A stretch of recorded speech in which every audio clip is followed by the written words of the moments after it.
धड़कने लगता है, एक ऐसा डर जिसे कंट्रोल करना बहुत मुश्किल हो रहा था।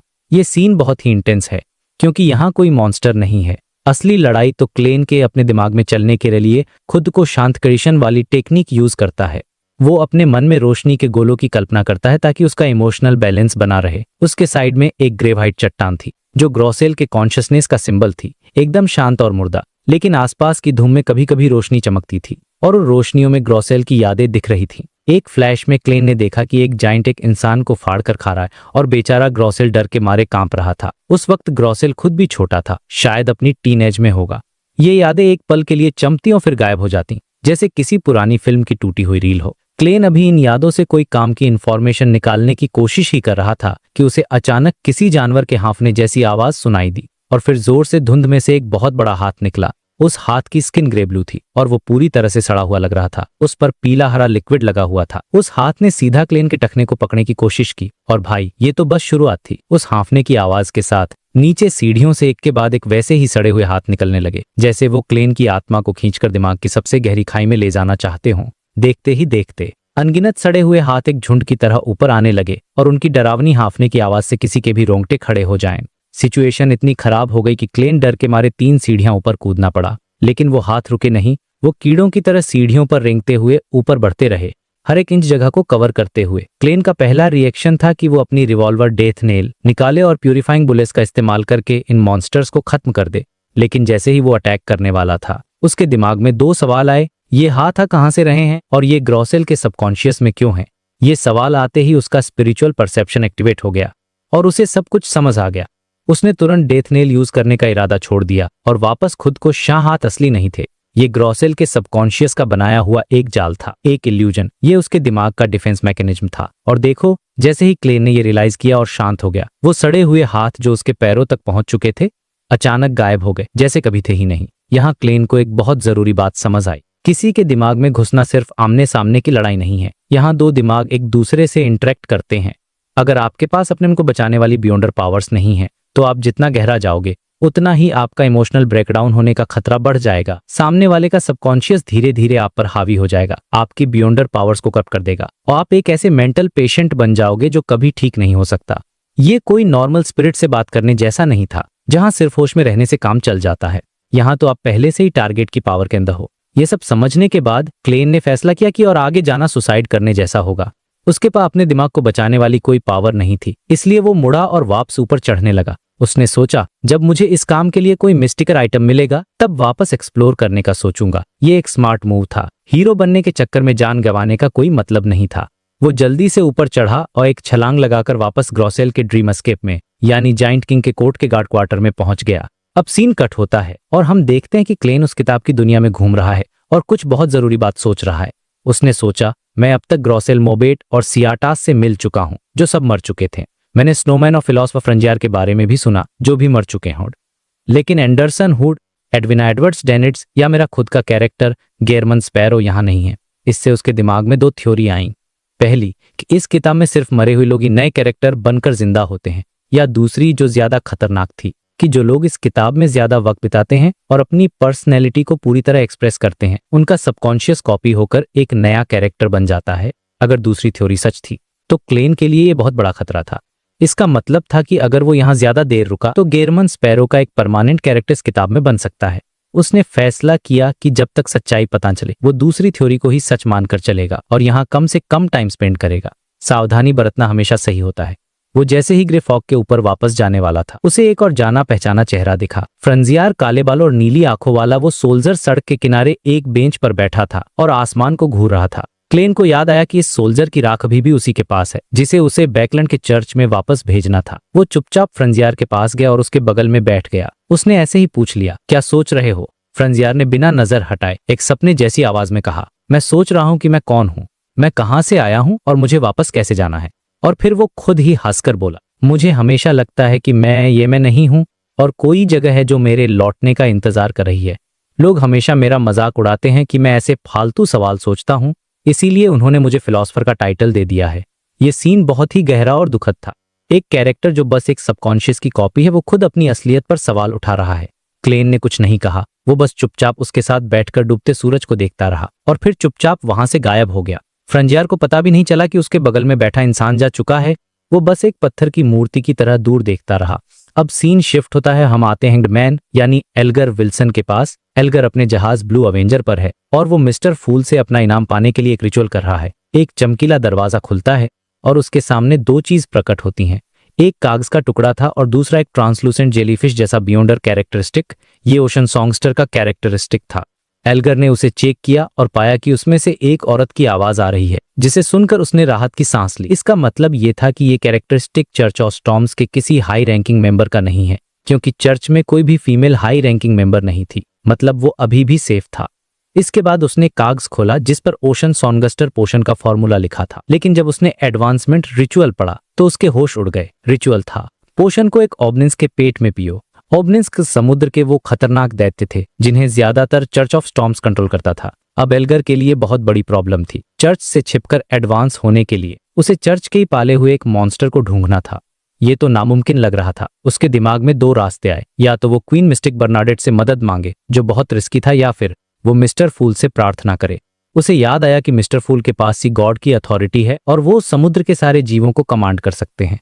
मतलब मिस्टर फूल जरूर जानते होंगे कि ऐसा ऑबनिंस कहाँ मिलेगा जो चर्च के कंट्रोल में नहीं है। उसने फैसला किया कि वो चर्च में अपनी रिपोर्ट देने के बाद मिस्टर फूल से प्रार्थना करेगा। आखिर में उसने फॉर्मूला याद करके उसे जला दिया और एक मैप पर एक जगह को दे बांसी हार्बर। ये वही जगह थी जो रहस्यमयी तरीके से तबाह हो गई थी और एल्गर अब वहां जाकर देखना चाहता था कि आखिर हुआ क्या था। तो भाई, लॉर्ड ऑफ द मिस्ट्रीज का चैप्टर 721 शुरू होता है फ्यूचर नाम के जहाज पर। और इस जहाज पर हमारा सबसे क्रेजी साइंटिस्ट फ्रैंक ली, वो अपनी आस्तीनें चाटता है और एक फाउंटेन पेन से स्माइल करते हुए एक लेटर लिखना शुरू करता है। और ये लेटर वो लिख रहा है हमारे गेहरमन स्पैरो यानी कि क्लेन के लिए। लेटर में वो लिखता है, मेरे प्यारे दोस्त गेहरमन स्पैरो, मेरे पास तुम्हारे लिए गुड न्यूज है। मैंने एक रोज बिशप के फ्लेश और ब्लड का इस्तेमाल करके एक नए तरह का मशरूम उगाया है। और भाई, ये कोई नॉर्मल मशरूम नहीं है। वो बताता है कि जब तक इसे मछली मिलती रहेगी ये उगता रहेगा, मतलब अब लंबे समुद्री सफर पर मशरूम की कमी नहीं होगी। और तो और उसने इसे बीफ के साथ क्रॉस ब्रीड भी किया है, जिससे इसका टेस्ट एकदम जबरदस्त हो गया है। अब सोचो, एक मशरूम मछली खाकर उगता है और जिसका टेस्ट बीफ जैसा है। ये तो सिर्फ फ्रैंकली ही सोच सकता है। लेकिन वो आगे लिखता है कि इसमें बस एक ही कमी है, ये खुद से मछली नहीं पकड़ सकता, मतलब किसी को इससे मछली खिलानी पड़ेगी। पर फ्रैंक को लगता है कि कोई बड़ी प्रॉब्लम नहीं है, क्योंकि उसकी असिस्टेंट नीना ने कहा है कि इससे समंदर को कोई नुकसान नहीं होगा। और वो ऐसे लिखता है, चलो मान लेते कि वो सही कह रही है, मतलब उसे खुद भी पूरा भरोसा नहीं है, पर वो एक्सपेरिमेंट करने से बाज नहीं आएगा। ये बंदा सच में दुनिया को एक दिन बड़े खतरे में डालेगा। लेटर के एंड में वो लिखता है कि उसने कुछ सूखे मशरूम क्लेन के लिए भेजे हैं, जिन्हें बस पानी और मछली देने से वो फिर से जिंदा हो जाएंगे और खुद से बढ़ने लगेंगे। ये सब लिखने के बाद फ्रैंक लेटर को फोल्ड करके एक एनवेलप में डालता है और साथ में 3 सूखे मशरूम भी डाब सीन शिफ्ट होता है। फ्रैंक को ये लेटर क्लेन को भेजना है और इसके लिए उसे क्लेन के मैसेंजर को बुलाना होगा। वो क्लेन का दिया हुआ नोट निकालता है और मैसेंजर को बुलाने के लिए रिचुअल की तैयारी शुरू कर देता है। फ्रैंक के लिए ये सब कोई मुश्किल काम नहीं था, तो वो जल्दी से अल्तार सेट करता है और एक स्पिरिचुअलिटी की दीवार बना लेता है। और फिर वो कैंडल के सामने एक लोएन गोल्ड कॉइन रखता है जो मैसेंजर की पेमेंट है। जैसे ही वो मंत्र पढ़ता है, कैंडल की लौ बढ़ने लगती है और उसमें से एक बिना सिर वाली औरत बाहर निकलती है, जिसके हाथों में 4 सिर थे। ये मैसेंजर थी रेने टिनेकर। फ्रैंक पहले तो उसे देखकर डर से उछल जाता है, लेकिन फिर उसकी साइंटिस्ट वाली खोपड़ी घूमने लगती है। वो रेनेट के चारों खूबसूरत सिरों को बड़े ध्यान से देखता है और धीरे से बड़बड़ाता है, ये कैसे किया गया? ये चारों सिर एकदम एक जैसे क्यों हैं? अगर इन्हें मिट्टी में लगा दिया जाए तो क्या और भी उगेंगे? भाई साहब, मतलब सामने मौत की देवी जैसी कोई खड़ी है और ये बंदा सोच रहा है कि उसके सिर को मिट्टी में उगाया जा सकता है या नहीं। इसे कहते हैं डेडिकेशन अपने काम के लिए। ये सुनते ही रेनेट के चारों सिरों की आंखें अलग अलग दिशाओं में घूमती हैं और फिर एक साथ फ्रैंक के चेहरे पर आकर रुक जाती हैं। और अगले ही पल जो होता है वो बहुत ही फनी था। कमरे में जितने भी गमलों में मिट्टी रखी थी वो सब उड़कर फ्रैंक के सामने ढेर हो जाती है और फिर फ्रैंक हवा में उठता है और सीधा सिर के बल उस मिट्टी के ढेर में धंस जाता है। उसके पैर बाहर हवा में छटपटाते रहते हैं, लेकिन वो खुद को बाहर नहीं निकाल पाता। ये देखकर मुझे तो बहुत हंसी आई। मतलब मैसेंजर ने उसे उसी की भाषा में जवाब दिया, तुझे मिट्टी में सिर उगाना है ना, ले अब खुद ही उग जा। इसके बाद रेनेट के 2 सिर आटर को उठाता है और दूसरा गोल्ड कॉइन को, और वो गायब हो जाती है। उसके जाने के बाद ही फ्रैंक बेचारा किसी तरह मिट्टी से बाहर निकल पाता है। वो पहले तो लंबी सांस लेता और कहता है वो बहुत पावरफुल है, लेकिन फिर वो अपने मुंह के पास लगी मिट्टी को चाटता है, इसका टेस्ट थोड़ा खट्टा है। इस आदमी का कुछ नहीं हो सकता, ये सच में पागल है।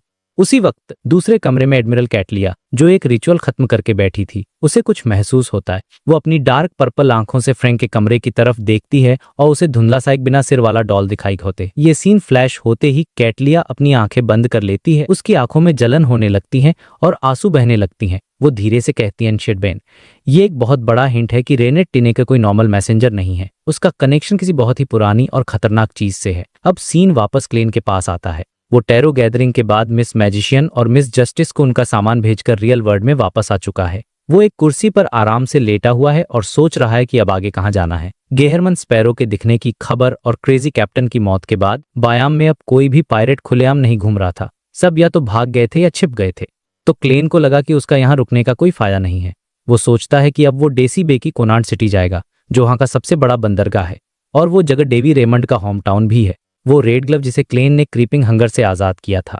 क्लेन ने उससे वादा किया था कि वो उसकी बेटी को बताएगा कि उसके पिता का बदला ले लिया गया है, और साथ ही वो नाइटमेयर का बियॉन्डर कैरेक्टरिस्टिक भी चर्च को वापस करने का तरीका सोचेगा। ये सोचते सोचते उसे खुद पर हंसी आ जाती है। वो मन में कहता है, लोग कितने दोगले हो सकते हैं। एक तरफ मैं एक बियॉन्डर कैरेक्टरिस्टिक वापस करने की सोच रहा हूँ, और दूसरी तरफ मैं सेंट सैमुअल कैथेड्रल के चाइनीज गेट के पीछे से एक सील्ड आर्टिफैक्ट चुराने का प्लान बना रहा हूँ। ये लाइन क्लेन के कैरेक्टर की ड्यूअलिटी को बहुत अच्छे से दिखाती है।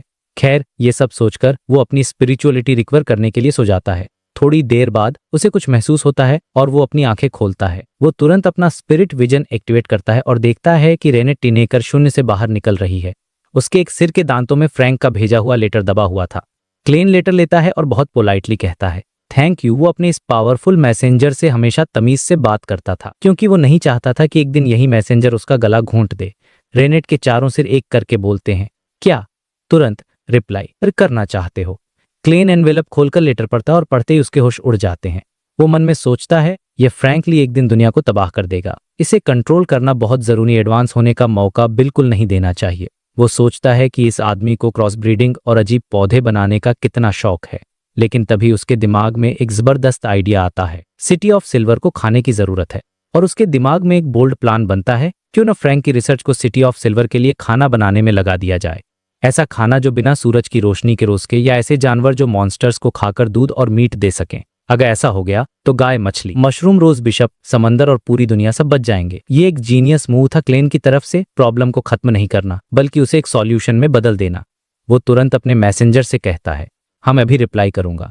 वो फटाफट एक लेटर लिखता है जिसमें वो पहले तो फ्रैंक को एक वार्निंग देता है। वो पूछता है, अगर तुम अपना बनाया हो मशरूम खाते हो, फिर पकी हुई मछली खाते हो, एक कप पानी पीते हो, तो क्या वो तुम्हारे पेट में ही उगना शुरू कर देगा? ये सवाल ही इतना डरावना था कि फ्रैंक को सोचने पर मजबूर कर दे।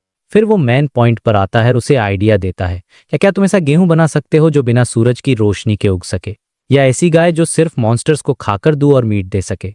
ये काफी इंटरेस्टिंग लगता है। वो इस टॉपिक पर कुछ और पैराग्राफ लिखता है और लेटर को रेनेट को दे देता है, और जाते जाते अन्योमी कहता है, पोस्टल चार्ज फ्रैंक पे करेगा। मैसेंजर के चारों सिर जवाब देते हैं, उम्मीद है वो जिंदा होगा। ये सुनकर क्लेन चौंक जाता है, उम्मीद है वो जिंदा होगा। वो कुछ पूछ पाता उससे पहले ही रेनेट गायब हो जाती है। क्लेन तुरंत डिवाइनेशन करके कंफर्म करता है कि फ्रैंक ली अभी भी जिंदा है, तब जाकर उसकी जान में जान आती है। इसके बाद सीन रात का है। क्लेन सीवीड बार में जाता है। बार का माहौल पहले से काफी बदला हुआ था। अब वहां ज्यादातर लोकल लोग थे। गैंग्स के मेंबर्स या रेजिस्टेंस के लोग, पायरेट्स लगभग गायब हो चुके थे। क्लेन उस आदमी को ढूंढता है जिसका जिक्र डेनिस ने किया था, डेनियल, जो फेक आइडेंटिफिकेशन और जहाज की टिकटें बेचता था। वो उसके पास जाकर कहता है, कल के लिए कोनार्ड की एक second class ticket identification document. Daniel उसे देखता है और कहता है, टोटल 20 पाउंड्स। ये थोड़ा महंगा था, लेकिन ब्लैक में टिकटें महंगी ही मिलती हैं। तो क्लेन मान जाता है। वो उसे 5 पाउंड्स एडवांस देता है। जैसे ही डेनियल अपने आदमियों को काम पर लगाने वाला होता है, उसे एहसास होता है कि बार में एकदम सन्नाटा छा गया है। क्लेन भी दरवाजे की तरफ देखता है। वहां 2 लोग खड़े थे। एक ने फॉर्मल कोट पहना था और थोड़ा जेंटलमैन लेकिन मैला सा दिख रहा था। दूसरा एक हुड वाला रोब पहने हुए था जिसका चेहरा अंधेरे में छिपा था। वो मैला सा जेंटलमैन अपनी उंगलियों के बीच एक सिल्वर कॉइन उछाल रहा था और सीधा डेनियल की तरफ बढ़ता है। वो आकर कहता है, मेरे लिए प्रिट्स हार्बर की 10 टिकटें तैयार करो, 3 अलग अलग जहाजों की। डेनियल घबराकर खड़ा हो जाता है और कहता है, जी मिस्टर ओडर। ओडर नाम सुनकर क्लेन को कुछ याद आता है। ये तो सिल्वर कॉइन वाइपर ओडर था, एक फेमस एडवेंचरर जो क्वीन मिस्टिक के लिए काम करने का दावा करता था। क्लेन सोचता है कि वो बाद में मैडम हर्मिट से इसके बारे में पूछेगा। ओडर और उसका साथी ज्यादा नहीं रुकते और बार की दूसरी मंजिल पर चले जाते हैं। उनके जाने के बाद डेनियल क्लेन को बताता है कि वो डॉन के लिए काम करने वाला एडवेंचरर ओडर है। और यहीं पर ये चैप्टर खत्म हो जाता है एक नए मिस्टीरियस कैरेक्टर की एंट्री के साथ। तो भाई आज की कहानी शुरू होती है एक अनपीसफुल रात से, और ये चैप्टर क्लेन के एडवेंचर का एक और लेवल खोल देता है। सिचुएशन ये थी कि क्लेन इस वक्त बायाम के एक सीवीड बार में बैठा हुआ था। वो वहां अपनी आइडेंटिटी और टिकट का इंतजार कर रहा था, और माहौल को समझने के लिए उसने एक लोकल माल्ट बियर ऑर्डर की जिसका नाम था ज़ाराहार। ये काफी सस्ती थी क्योंकि इसे कहीं बाहर से इंपोर्ट नहीं करना पड़ता था। अब जैसे ही वो बार में सेटल होता है उसके कानों में नाम गूंजने लगता है, सिल्वर कॉइन वाइपर ओडेर। ये कोई पायरेट नहीं था, लेकिन इसके बारे में अफवाहें बहुत थीं। पता चलता है कि इस ओडेर ने अभी अभी 10 टिकट खरीदे हैं, वो भी 3 अलग अलग शिप्स के लिए, और सारी शिप्स प्रिट्स हार्बर जा रही थीं। अब बार में बैठे लोग अपनी अपनी थ्योरीज लगा रहे थे। एक गैंग मेंबर जिसने 2 बार पुलिस से बचकर भागने का एक्सपीरियंस लिया था बोला, पक्का कोई इसका पीछा कर रहा है, तभी तो ये कंफ्यूज करने के इतने सारे टिकट खरीद रहा है ताकि किसी को पता न चले कि वो कौन सी शिप पर है। लेकिन एक दूसरा एडवेंचरर हंसते हुए कहता है, तुम ओडेर को नहीं जानते। अगर उसका प्लान इतना सिंपल होता तो उसे सिल्वर कॉइन वाइपर का टाइटल नहीं मिलता। उसने शर्त लगाकर कहा, मैं शर्त लगा सकता हूं कि वो इन 10 टिकटों में से किसी भी शिप पर नहीं होगा। और फिर एक तीसरा बंदा बोलता है, क्या पता फ्रिट्स हार्बर जाने की खबर भी झूठी हो। ये सुनकर सब कंफ्यूज हो जाते हैं। मतलब ओडेर ने ऐसा दिमाग का दही किया था कि कोई समझ ही नहीं पा रहा था कि उसका असली प्लान क्या है। मेरे हिसाब से ये सीन बहुत अच्छे से दिखाता है कि इस दुनिया में इंफॉर्मेशन वॉरफेयर कितना जरूरी है, और एक छोटा सा मूव भी दुश्मनों को कैसे घुमा सकता है। क्लेन ये सब सुन रहा था और मन ही मन प्रे कर रहा था कि यार अगले 45 मिनट तक कोई पंगा न हो और उसे शांति से अपने डॉक्यूमेंट्स मिल जाएं। लेकिन भाई जहां क्लेन हो ड्रामा न हो, ऐसा हो सकता है क्या? अचानक बार का दरवाजा जोर से खुलता है और शाम की ठंडी हवा अंदर आती है। क्लेन के होंठ थोड़े टेढ़े हो जाते हैं, मानो कह रहा हो, लो हो गया कांड। दरवाजे पर 5 लोग खड़े थे। उनका लीडर 40 साल का लग रहा था, जिसके काले बाल और भूरी आंखें थीं। उसका एक्सप्रेशन इतना ठंडा था और उससे एक नेचुरल डोमिनेंस की फील आ रही थी कि पूरा बार अपने आप शांत हो गया। उसके पीछे 3 आदमी और एक औरत थे। सबने ट्रेंच कोट पहने हुए थे और उनके हाथों में रिवॉल्वर थे। वो बिल्कुल भी छिपा नहीं रहे थे कि अगर जरा सी भी गड़बड़ हुई तो वो गोली चला देंगे। क्लेन ने उन्हें देखा और सोचा, इन्हें तो मैं नहीं जानता, ये किसी वांटेड लिस्ट में भी नहीं है। वो 5 लोग बार में फैल गए और अलग अलग कस्टमर से एक ही सवाल पूछने लगे, सिल्वर कॉइन वाइपर ओडेर कहाँ है? जब लोगों ने अपनी तरफ बंदूक का निशाना देखा तो सब डर गए और एक साथ सीढ़ियों की तरफ इशारा कर दिया कि वो सब ऊपर गए हैं। अब यहाँ क्लेन को समझ आता है कि सच में कोई ओडेर का पीछा कर रहा है, पर सवाल ये था कि क्यों? क्या ये क्वीन मिस्टिक के खिलाफ कोई एक्शन था, या फिर ओडेर ने खुद कोई पंगा लिया था, या शायद वजह वो मिस्टीरियस हुड वाला आदमी था जो ओडेर के साथ मिठाई खा रहा था? क्लेन ने बियर का एक और घूंट लिया और देखने लगा। उन 5 लोगों में से 4 ऊपर गए, एक वहीं रुककर कस्टमर से पूछताछ करने लगा। उसे जल्दी ही पता चल गया कि ओडेर ने डेनियल नाम के एक ब्लैक मार्केटर से टिकट खरीदे थे। वो आदमी सीधा डेनियल के पास गया, भारी आवाज में पूछा, सच सच बता, ओडेर उन टिकटों के साथ कहाँ जा रहा है? डेनियल, जिसके अच्छे सोशल कनेक्शन थे, थोड़ा घबरा गया और मुस्कुराने की कोशिश करते हुए बोला, उसने साफ साफ नहीं बताया, बस 10 टिकट मांगे जो 3 अलग अलग शिप्स में बंटे हुए हैं, और सब कल प्रिट्स हार्बर के लिए। वो आदमी चिल्लाया, बकवास, और उसने डेनियल को जोर से धक्का दे दिया। डेनियल पीछे की तरफ लड़खड़ाया और गिरने ही वाला था कि तभी किसी ने उसके कंधे पर हाथ रखकर उसे संभाल लिया। ये और कोई नहीं, हमारा हीरो क्लेन था। क्लेन नहीं चाहता था कि टिकट बेचने वाले को कुछ हो, क्योंकि उसने 5 पाउंड का डिपॉजिट दिया हुआ था, और हाँ, बेगुनाहों की मदद करना उसकी आदत भी थी। डेनियल ने क्लेन को थैंक यू बोला और फिर धीरे से गुस्से में कहा, मिलिट्री के लकड़बग्घे। ये सुनते ही क्लेन के दिमाग की बत्ती जली। बायाम में मिलिट्री हाइनाज MI9 के लोगों को कहा जाता था। अब क्लेन को यकीन हो गया कि ये मामला क्वीन मिस्टिक से जुड़ा नहीं है, क्योंकि लोएन मिलिट्री के लिए ये सब करना बेकार था। तभी जो लोग ऊपर गए थे वो भागते हुए नीचे आए और चिल्लाए। वो खिड़की से भाग गया। वो MI9 के एजेंट्स जैसे आए थे ऐसे ही तेजी से चले गए। उनके जाने के बाद बार में फिर से शोरगुल शुरू हो गया, लेकिन क्लेन को अपने फेक डॉक्यूमेंट्स और टिकट मिल गए। उसने बाकी के 15 पाउंड चुकाया, वहां से निकलकर अपने होटल वापस आ गया। उसकी फेक आईडी पर नाम था जॉन योड। क्लेन ने सोचा, यार ये नाम तो बहुत ही सिंपल है, बैक ऑन लौटने से पहले एक ज्यादा रियलिस्टिक आईडी बनानी पड़ेगी। वो नहाकर रिलैक्स कर ही रहा था कि दरवाजे पर दस्तक हुई। बाहर कुछ पुलिस वाले थे। उन्होंने क्लेन से उसकी आईडी मांगी। क्लेन ने मन में सोचा, शुक्र है अभी अभी एक बनाई है, वरना आज की रात तो पुलिस स्टेशन में गुजरती। पुलिस वाले ने आईडी चेक की और उससे पूछा कि क्या उसने क्रतौशस लोग को देखा है। उन्होंने उसे एक पोर्ट्रेट दिखाया जिसमें एक बहुत ही पतला सफेद बालों वाला बुजुर्ग था। क्लेन ने मना कर दिया।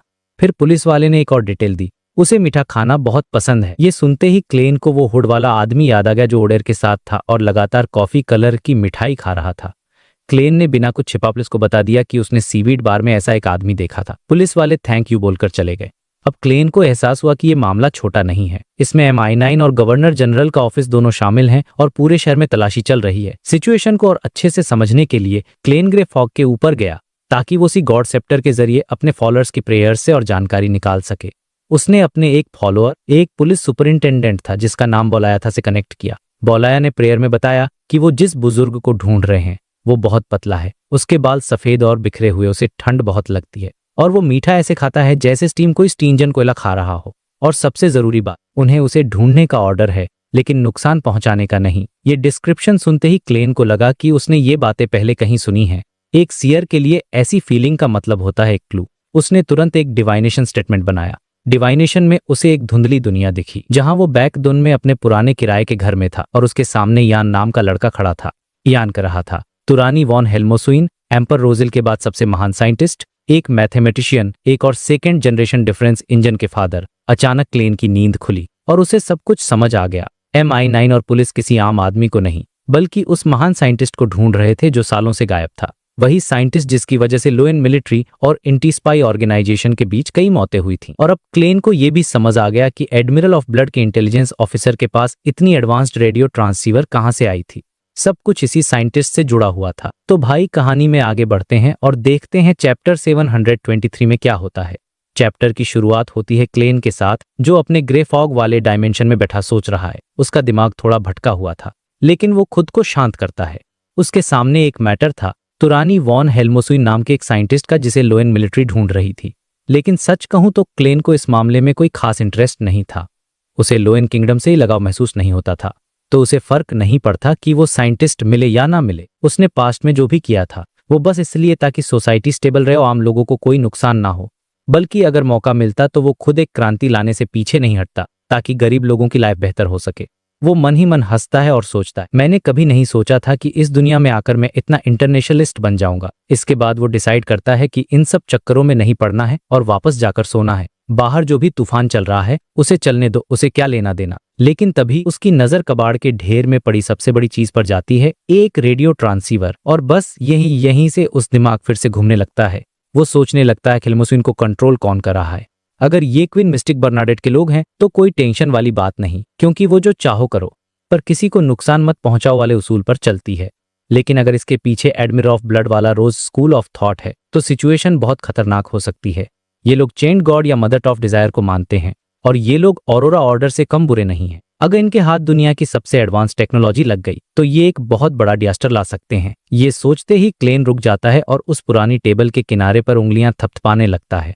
और फिर उसके दिमाग में एक जबरदस्त आइडिया आता है। वो सोचता है कि क्यों ना इस रेडियो ट्रांसीवर को असली दुनिया में ले जाया जाए और उसे सही फ्रीक्वेंसी पर सेट करके देखा जाए कि क्या वो एडमिरल ऑफ ब्लड के क्रू के टेलीग्राम्स पढ़ सकता है। उसके पास तो कोडबुक भी थी जिससे वो मैसेज को डिकोड कर सकता था। सिचुएशन ये थी कि उस रात पूरे शहर में बड़ी तलाशी होने वाली थी, मतलब मामला काफी जरूरी और नाजुक पॉइंट पर था।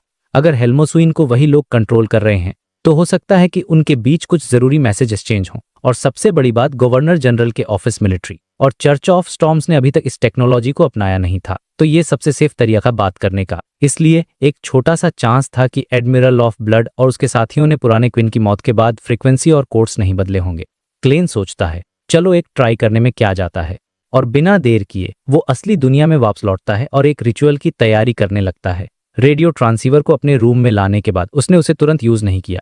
पहले उसने एक रिचुअल डैगर से एक स्पिरिचुअल दीवार बनाई और पूरे कमरे को सील कर दिया।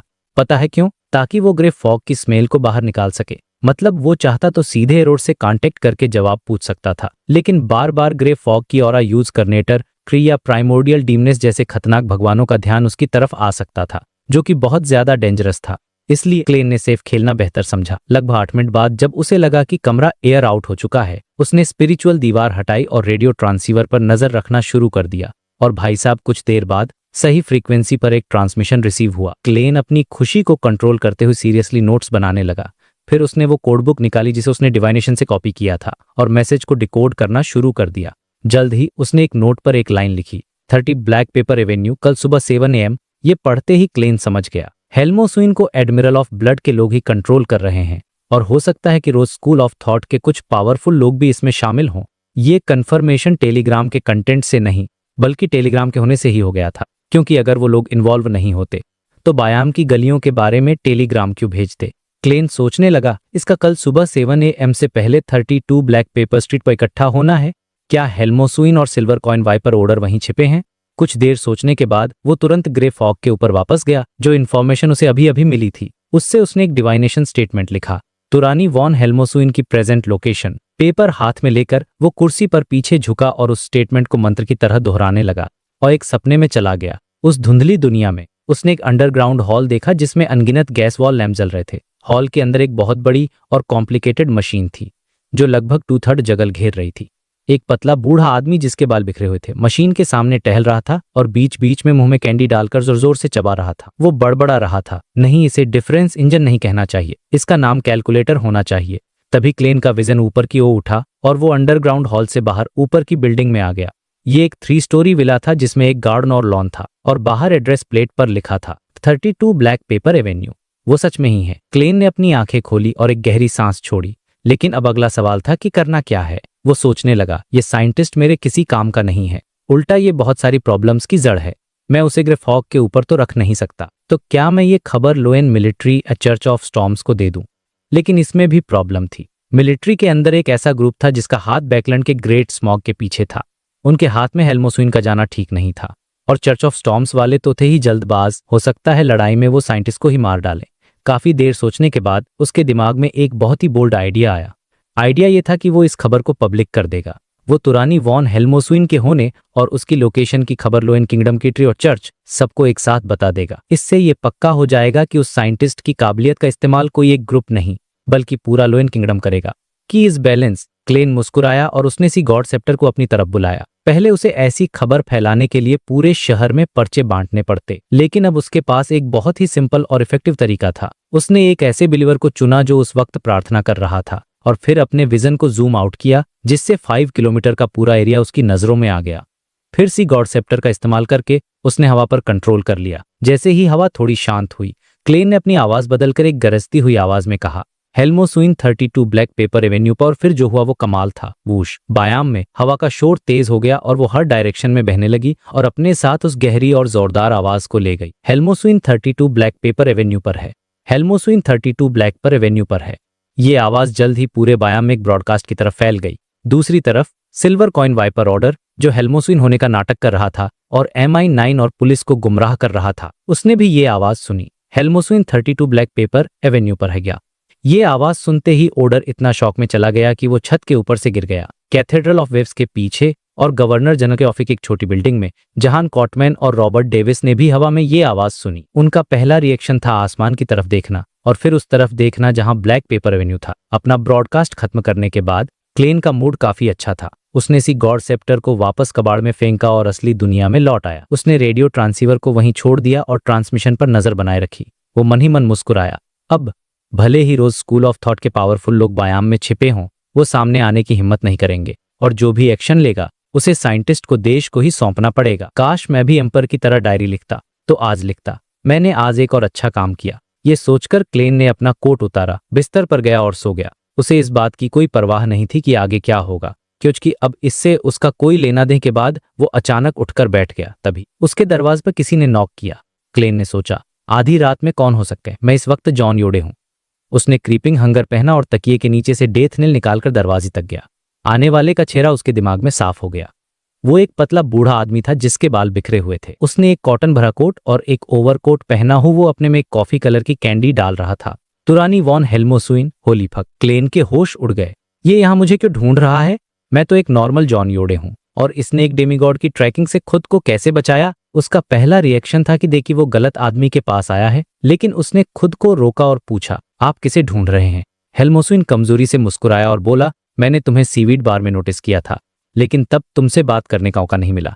हे मेरी जिंदगी अब खत्म होने वाली है, इसलिए मुझे हाल ही में बहुत सी पुरानी बातें याद आईं। प्लीज मुझे खुद को इंट्रोड्यूस करने दो। तुम मुझे ऑरेंज लाइट हिलारियन कह सकते हो। Orange light Hilarion? क्लेन चौंक गया और कंफ्यूजन में पूछा, कोई काम था? हेल्मोसुइन हंसा, मैं तुम्हें वार्न करने आया हूं, मदर ट्री ऑफ डिजायर से सावधान रहना। वो एक पल रुका और फिर बोला, ठीक है, मुझे निकलना है और मैं मरने से पहले स्पिरिट वर्ल्ड में लौटने वाला हूं। क्या तुम्हारा यहाँ कोई दुश्मन है? क्लेन ने पूछा, क्यों पूछ रहे हो? हेल्मोसुइन ने खांसते हुए कहा, मैं चुपचाप उनके दरवाजे पर जाकर मर सकता हूँ। इस तरह तुम्हारा बदला भी पूरा हो जाएगा। और इसी अजीब से ऑफर के साथ ये चैप्टर खत्म हो जाता है। तो पिछले चैप्टर के एंड में हेल्मोस्विन नाम का एक साइंटिस्ट, जो असल में एक powerful spirit world creature orange light Hilarion का एक रूप था, मरने से ठीक पहले क्लेन को वार्न करने आया था और उसने कहा था कि क्लेन के दुश्मन बायाम में नहीं है। इस बात को सुनकर तो क्लेन का दिमाग ही घूम गया। उसके मुंह कोना फड़कने लगा और वो अपनी जगह पर लगभग जमसा गया था। उसके मन में चल रहा था, मेरे दुश्मन बायाम में नहीं है तो फिर तुमसी किंग के दरवाजे पर जाकर मर भी जाऊं तो उसका कोई फायदा नहीं होगा। ये सोचकर क्लेन ने एक गहरी सांस ली और टॉपिक को आगे नहीं बढ़ाया। उसने सीधे मुद्दे की बात पूछी, हेल्मोस्विन नहीं मिस्टर हिलारियन, आपने मुझे नोटिस कैसे किया? मतलब तुम मरने से पहले स्पेशली मुझे वार्न करने यहाँ तक आ गए? आखिर चल क्या रहा है? और सच कहूं तो ये सवाल क्लेन के दिमाग में पहले भी आया था, एरोडेस और रेनेट टिनेकर को लेकर, लेकिन उसे कभी पूछने का मौका ही नहीं मिला। अब दरवाजे के दूसरी तरफ से हेल्मोस्विन 2 सेकंड के लिए चुप हो गया। फिर उसने मुस्कुराते हुए टोन में जवाब दिया, तुम्हारे अंदर कुछ छोटे छोटे यूनिक ट्रेट्स है। स्पिरिट वर्ल्ड के हाई लेवल क्रिएचर्स के लिए ये कोई सीक्रेट नहीं है। जो भी तुम्हारे करीब आता है वो इसे नोटिस कर सकता है। आखिरकार वो ग्रे फॉग जो स्पिरिट वर्ल्ड के ग्रेट रूलर को रिप्रेजेंट करता है, वो हमारे सिर के ठीक ऊपर है। ये सुनते ही क्लेन का दिमाग सन्न रह गया। ग्रे फॉग, ये पहला बंदा था जिसने क्लेन के मुंह पर सीधे सीधे ग्रे फॉग का नाम लिया था। हेल्मोस्विन ने आगे बताया कि कुछ खास अथॉरिटी वाले डेटीज या फेट को रिप्रेजेंट करने वाले बियॉन्डर्स भी इस पॉइंट को कुछ हद तक डिस्कवर कर सकते हैं। बेशक शर्त यह है कि उन्हें तुम्हारे करीब आना होगा। तो इसका मतलब ये हुआ कि वो मिस्टीरियस स्पेस, वो ग्रे फॉग असल में स्पिरिट वर्ल्ड के ऊपर एक डिवाइन किंगडम है जिसे उस ग्रेट रूलर ने पीछे छोड़ा था। ये कौन से पाथवे का सीक्वेंस 0 हो सकता है? और अगर कुछ डेटीज इसे नोटिस कर सकते हैं तो इसका मतलब मदर ट्री ऑफ डिजायर भी इसे देख सकती थी और शायद इसीलिए वो क्लेन को टारगेट कर पा रही थी। क्लेन का दिमाग उबलते पानी की तरह हो गया था जिसमें एक साथ हजारों सवाल तैर रहे थे। वो कुछ और पूछ पाता इससे पहले ही हेल्मोस्विन ने अपनी बात जारी रखी। येलो लाइट की प्रोफेसी में स्पिरिट वर्ल्ड के ऊपर का ग्रेट रूलर एपोकैलिप्स यानी दुनिया के अंत के वेरिएबल्स में से एक है, लेकिन मैं ये पक्का नहीं कह सकता कि तुम ही वो हो। तुम्हारे इस यूनिक ट्रेट के पीछे बहुत सारी पॉसिबिलिटीज हो सकती हैं, जैसे कि तुम उनके ब्लेस्ड हो सकते हो, उनके बच्चे हो सकते हो या उनके चुने हुए ओरेकल हो सकते हो, लेकिन इनमें से कोई भी चीज मुझे तुमसे दोस्ती करने से नहीं रोक सकती। फिर उसने खांसते हुए एक कमाल का एग्जाम्पल दिया जो मुझे तो पर्सनली बहुत पसंद आया। उसने कहा, तुमने बैकलैंड के स्टॉक एक्सचेंज के बारे में तो सुना ही होगा, राइट? तुम एक ऐसी रेलवे कंपनी की तरह हो जो अभी अभी लिस्ट हुई है, जिसका फ्यूचर बहुत ब्राइट लग रहा है। कुछ लोग नेचुरली तुम्हारे बारे में अच्छा सोचेंगे और तुम्हारे कुछ शेयर्स खरीद लेंगे, लेकिन लालची लोगों की भी कमी नहीं होगी। वो दूसरे तरीकों से इस कंपनी पर कब्ज करना चाहेंगे या इसके कंट्रोलिंग राइट्स हासिल करना चाहेंगे। मैं पहले वाले ग्रुप में से हूं, जबकि मदर ट्री ऑफ डिजायर और उससे भी ज्यादा पावरफुल स्पिरिट वर्ल्ड क्रिएचर्स दूसरे ग्रुप में हैं। वाह, क्या एनालॉजी थी यार! मतलब क्लेन एक हाई पोटेंशियल स्टार्टअप है और हेल्मोस्विन जैसे लोग अर्ली इन्वेस्टर हैं जो थोड़ा पैसा लगाकर साइड से देख रहे हैं, और मदर ट्री ऑफ डिजायर जैसी बड़ी मछली पूरे के पूरे स्टार्टअप का होस्टाइल टेकओवर करना चाहती है। ये सुनकर क्लेन की सोच और भी गहरी हो गई। वो सोचने लगा, अगर मुझसे पहले आए ट्रांसमाइग्रेटर एम्परर रोजेल का ग्रे फॉग से कोई लेना देना न होता, और अगर मैंने उस मिस्टीरियस स्पेस में अपने ओरिजिन को डिवाइन न किया होता जहां मुझे अर्थ के साफ सीन दिखे थे, तो मैं सच में शक करने लगता कि कहीं मैं ही स्पिरिट वर्ल्ड के उस ग्रेट रूलर का रीइंकारनेशन तो नहीं हूं। लेकिन सारे सबूतों को मिलाकर देखे तो एम्परर रोजेल और मैं, हम दोनों शायद चुने हुए ओरेकल ज्यादा लगते हैं।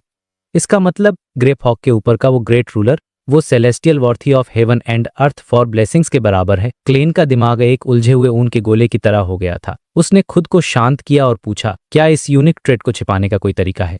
हेल्मोस्विन का जवाब सीधा और सिंपल था, डेमीगॉड बन जाओ। और ये जवाब देने के तुरंत बाद वो अचानक खांसने लगा और पूछा, क्या तुम्हें कोई प्रॉब्लम होगी अब मैं तुम्हारे दरवाजे पर मर जाऊं? क्लेन ने फटाक से बोला, हाँ होगी। वो बिल्कुल भी नहीं चाहता था कि सीकिंग नेवल एडमिरल या दूसरे डेमीगॉड्स का ध्यान उसकी तरफ आए। हेल्मोस्विन ने अपनी मिठाई चबाते हुए कहा, तो फिर मुझे तुरंत निकलना होगा, वरना टाइम नहीं बचेगा। जब तुम डेमीगॉड बन जाओगे और तुम्हारे पास स्पिरिट वर्ल्ड में गहराई तक झांकने की पावर्स आ जाएंगी, तब शायद हम दोबारा मिल सकें। क्लेन 2 सेकंड के लिए चुप रहा और फिर बोला, आपकी वार्निंग के लिए शुक्रिया मिस्टर हिलारियन। हेल्मोस्विन ने कोई जवाब नहीं दिया और सीढ़ियों की तरफ बढ़ गया। जैसे ही उसके कदमों की आवाज दूर जाने लगी, क्लेन का दिमाग तेजी से काम करने लगा। उसके मन में अचानक एक थ्योरी आई कि एम्परर रोजेल ग्रे फॉग के बारे में जानने के बावजूद उसमें एंटर क्यों नहीं कर पाया था। रोजेल ने उस सिल्वर प्लेट को, जिससे क्लेन का ट्रांसमाइग्रेशन हुआ था, एक बियॉन्डर बनने के काफी बाद रिस्टोर किया था, जबकि क्लेन उसने लक एनहांसमेंट रिचुअल ट्राई किया था। तब वो एक नॉर्मल इंसान था। और सबसे बड़ा डिफरेंस, एम्परर रोजेल ने सवांट पाथवे चुना था, जबकि क्लेन ने सियर पाथवे लिया था। और ये बात तो क्लियर है कि ग्रे फॉग के ऊपर का वो मिस्टीरियस स्पेस डिविनेशन में जबरदस्त हेल्प करता है। तो क्या ग्रे फॉग में एंटर करने की शर्तें ये थीं? या तो एक नॉर्मल इंसान होना चाहिए या फिर सीयर पाथवे का बियॉन्ड होना चाहिए और साथ में सही मंत्र और सिंबल्स पता होने चाहिए। शायद एम्परर के एक्सपेरिमेंट्स बहुत लेट हो चुके थे और उसने गलत पाथवे चुन लिया था, इसीलिए वो कभी एंटर नहीं कर पाया। क्लेन ने यह भी सोचा कि सीयर, अप्रेंटिस और मरौर पाथवे को नेबरिंग पाथवे माना जाता है, तो शायद पहले दो भी काम करते होंगे। क्या यही वो गहरा कारण था कि एम्परर ने अपनी डायरी में दुख जताया था कि उसे इन तीन पाथवे में से एक चुनना चाहिए था? इन थॉट्स को फिलहाल साइड में रखकर क्लेन ने ऑरेंज लाइट हिलारियन की मेन वार्निंग पर फोकस करना शुरू किया। मदर ट्री ऑफ डिजायर से सावधान रहना। एडमिरल एमिरियस वाले इंसिडेंट की वजह से क्लेन पहले से ही मदर ट्री ऑफ डिजायर से बहुत ज्यादा सावधान था। उसे अपनी आइडेंटिटी बदलनी पड़ी थी और 2 महीने तक छिपना पड़ा था। इसीलिए वो एडमिरल ऑफ ब्लड या रोज स्कूल ऑफ थॉट के दूसरे मेंबर्स को उकसाने से बच रहा था। उसे डर था कि वो किसी ट्रैप में फंस जाएगा। अब सिचुएशन ये थी कि एक नॉर्मल इंसान की पहली होती है प्रॉब्लम को सॉल्व करना, और क्लेन भी वही चाहता था। लेकिन प्रॉब्लम ये थी कि उसके पास कोई सॉल्यूशन ही नहीं था। मदर ट्री ऑफ डिजायर एक सीक्वेंस 0 ट्रू गॉड थी जो एस्ट्रल वर्ल्ड में रहती थी। क्लेन अगर हवा में कूद भी जाता तो भी वो उसे छू तक नहीं सकता था। हराना की और जिस फैक्शन को वो कंट्रोल करती थी, the rose school of thought, वो एक बहुत पुरानी ऑर्गेनाइजेशन थी। पूरी पॉसिबिलिटी थी कि उनके पास एंजल्स और ग्रेड 0 सील्ड आर्टिफैक्ट्स भी हों, वरना इतनी सारी चर्चेस और सीक्रेट ऑर्गेनाइजेशंस के खिलाफ वो आज तक टिक नहीं पाते। इन सब वजहों से क्लेन अगर मिस्टर एजिक या किसी और पावरफुल हस्ती से मदद लेता भी तो भी रोज स्कूल ऑफ थॉट को जड़ से उखाड़ना नामुमकिन था। उल्टा हो सकता था कि मदद करने वाले ही खतरे में पड़ जाएं। इसीलिए क्लेन के पास छिपने और सीक्वेंस 4 में एडवांस होकर डेमीगॉड बनने का इंतजार करने के अलावा कोई ऑप्शन नहीं था। लेकिन अब उसके दिमाग में एक नया डर बैठ गया। मैं तो हमेशा से ही मदर ट्री ऑफ डिजायर से सावधान रहा हूं। क्या मिस्टर ऑरेंज लाइट को यह नहीं पता था कि मैं ओरावी आइलैंड पर उस ईविल गॉड के ट्रैप में फंस चुका हूं? या फिर वो स्पेशली मुझे ये बताने आए थे कि वो बहुत जल्द कुछ बड़ा करने वाली है? वो पहले एडमिरल ऑफ ब्लड के कंट्रोल में था और admiral of blood rose school of thought का मेंबर है। हो सकता है उसे अंदर की कोई बात पता हो। ये सोचते ही क्लेन एकदम अलर्ट हो गया। वो अब इस भरोसे पर नहीं बैठ सकता था कि उसका flesh transformation mother tree of desire को हमेशा के लिए बेवकूफ बना सकता है। ऑरेंज लाइट की एक्सप्लेनेशन के हिसाब से वो उसके करीब आने पर उसके यूनिक ट्रेट्स को महसूस कर सकती थी, जिसे फेसलेस पावर्स भी नहीं छिपा सकती। क्लेन को लगा कि शायद वो इतने टाइम से शांत इसीलिए थी क्योंकि वो अपने फॉलोअर्स को किसी रिचुअल या आइटम के जरिए वो सेंसेशन ट्रांसफर करने की कोशिश कर रही थी, और शायद वो कामयाब होने वाली है। इस सोच ने उसे बैकलैंड लौटने के लिए और भी बेचैन कर दिया।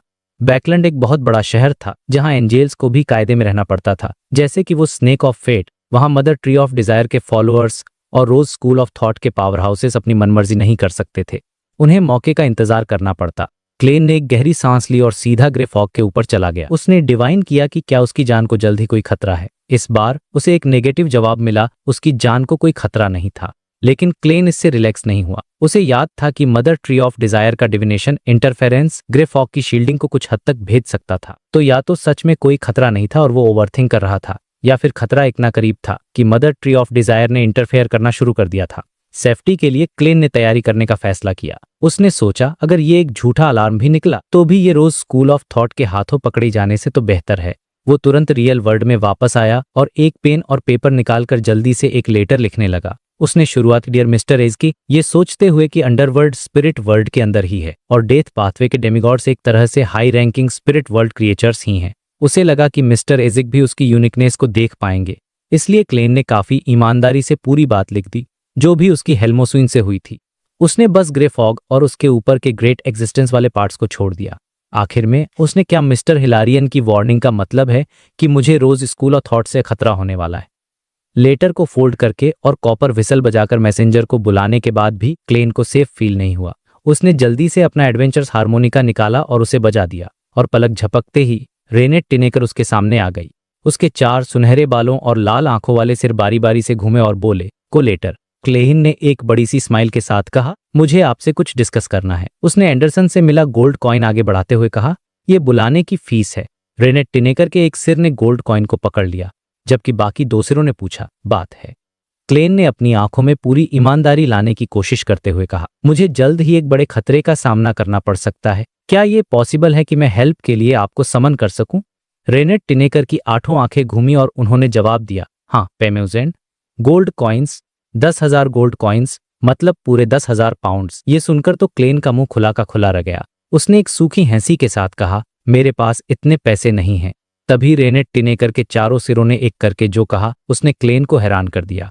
तुम पेमेंट्स में कर सकते हो, इंस्टॉलमेंट्स। क्लेन को यकीन नहीं हुआ कि उसका मैसेंजर जमाने के साथ इतना अपडेट था। 2 सेकंड के शॉक के बाद उसने बस इतना कहा, ठीक है। इसके बाद रेनेट टिनेकर ने कुछ नहीं कहा। उसके चारों सिरों ने एक साथ सिर हिलाया और वो क्लेन के सामने से गायब होकर वापस स्पिरिट वर्ल्ड में लौट गई। तो भाई, चैप्टर 725 की शुरुआत होती है वहीं से जहां क्लेन का मैसेंजर गायब होता है। अब क्लेन सोचता है कि यार, इस सिचुएशन में मैं किस डेमीगॉड से हेल्प मांग सकता हूं, पर उसे रियलाइज होता है कि उसके पास तो कोई शॉर्ट नोटिस पर अवेलेबल ही नहीं है। मतलब बंदा एकदम अकेला पड़ गया था। तो वो अपना ध्यान इस बात पर लगाता है कि अब आगे क्या करना है। सिटी वाइड ब्रॉडकास्ट की वजह से सी किंग जैन कॉटमैन सिर्फ हेल्मोस्विन को ही नहीं ढूंढेगा, बल्कि वो सी गॉड और उसके फॉलोअर्स के निशानों को भी पूरी ताकत से सर्च करेगा। अब क्लेन सोचता है कि अगर मैं आधी रात में यहाँ से निकला तो पकड़े जाने का चांस बहुत ज्यादा है, इसलिए सुबह होने तक यहीं रुकना ही सेफ ऑप्शन है।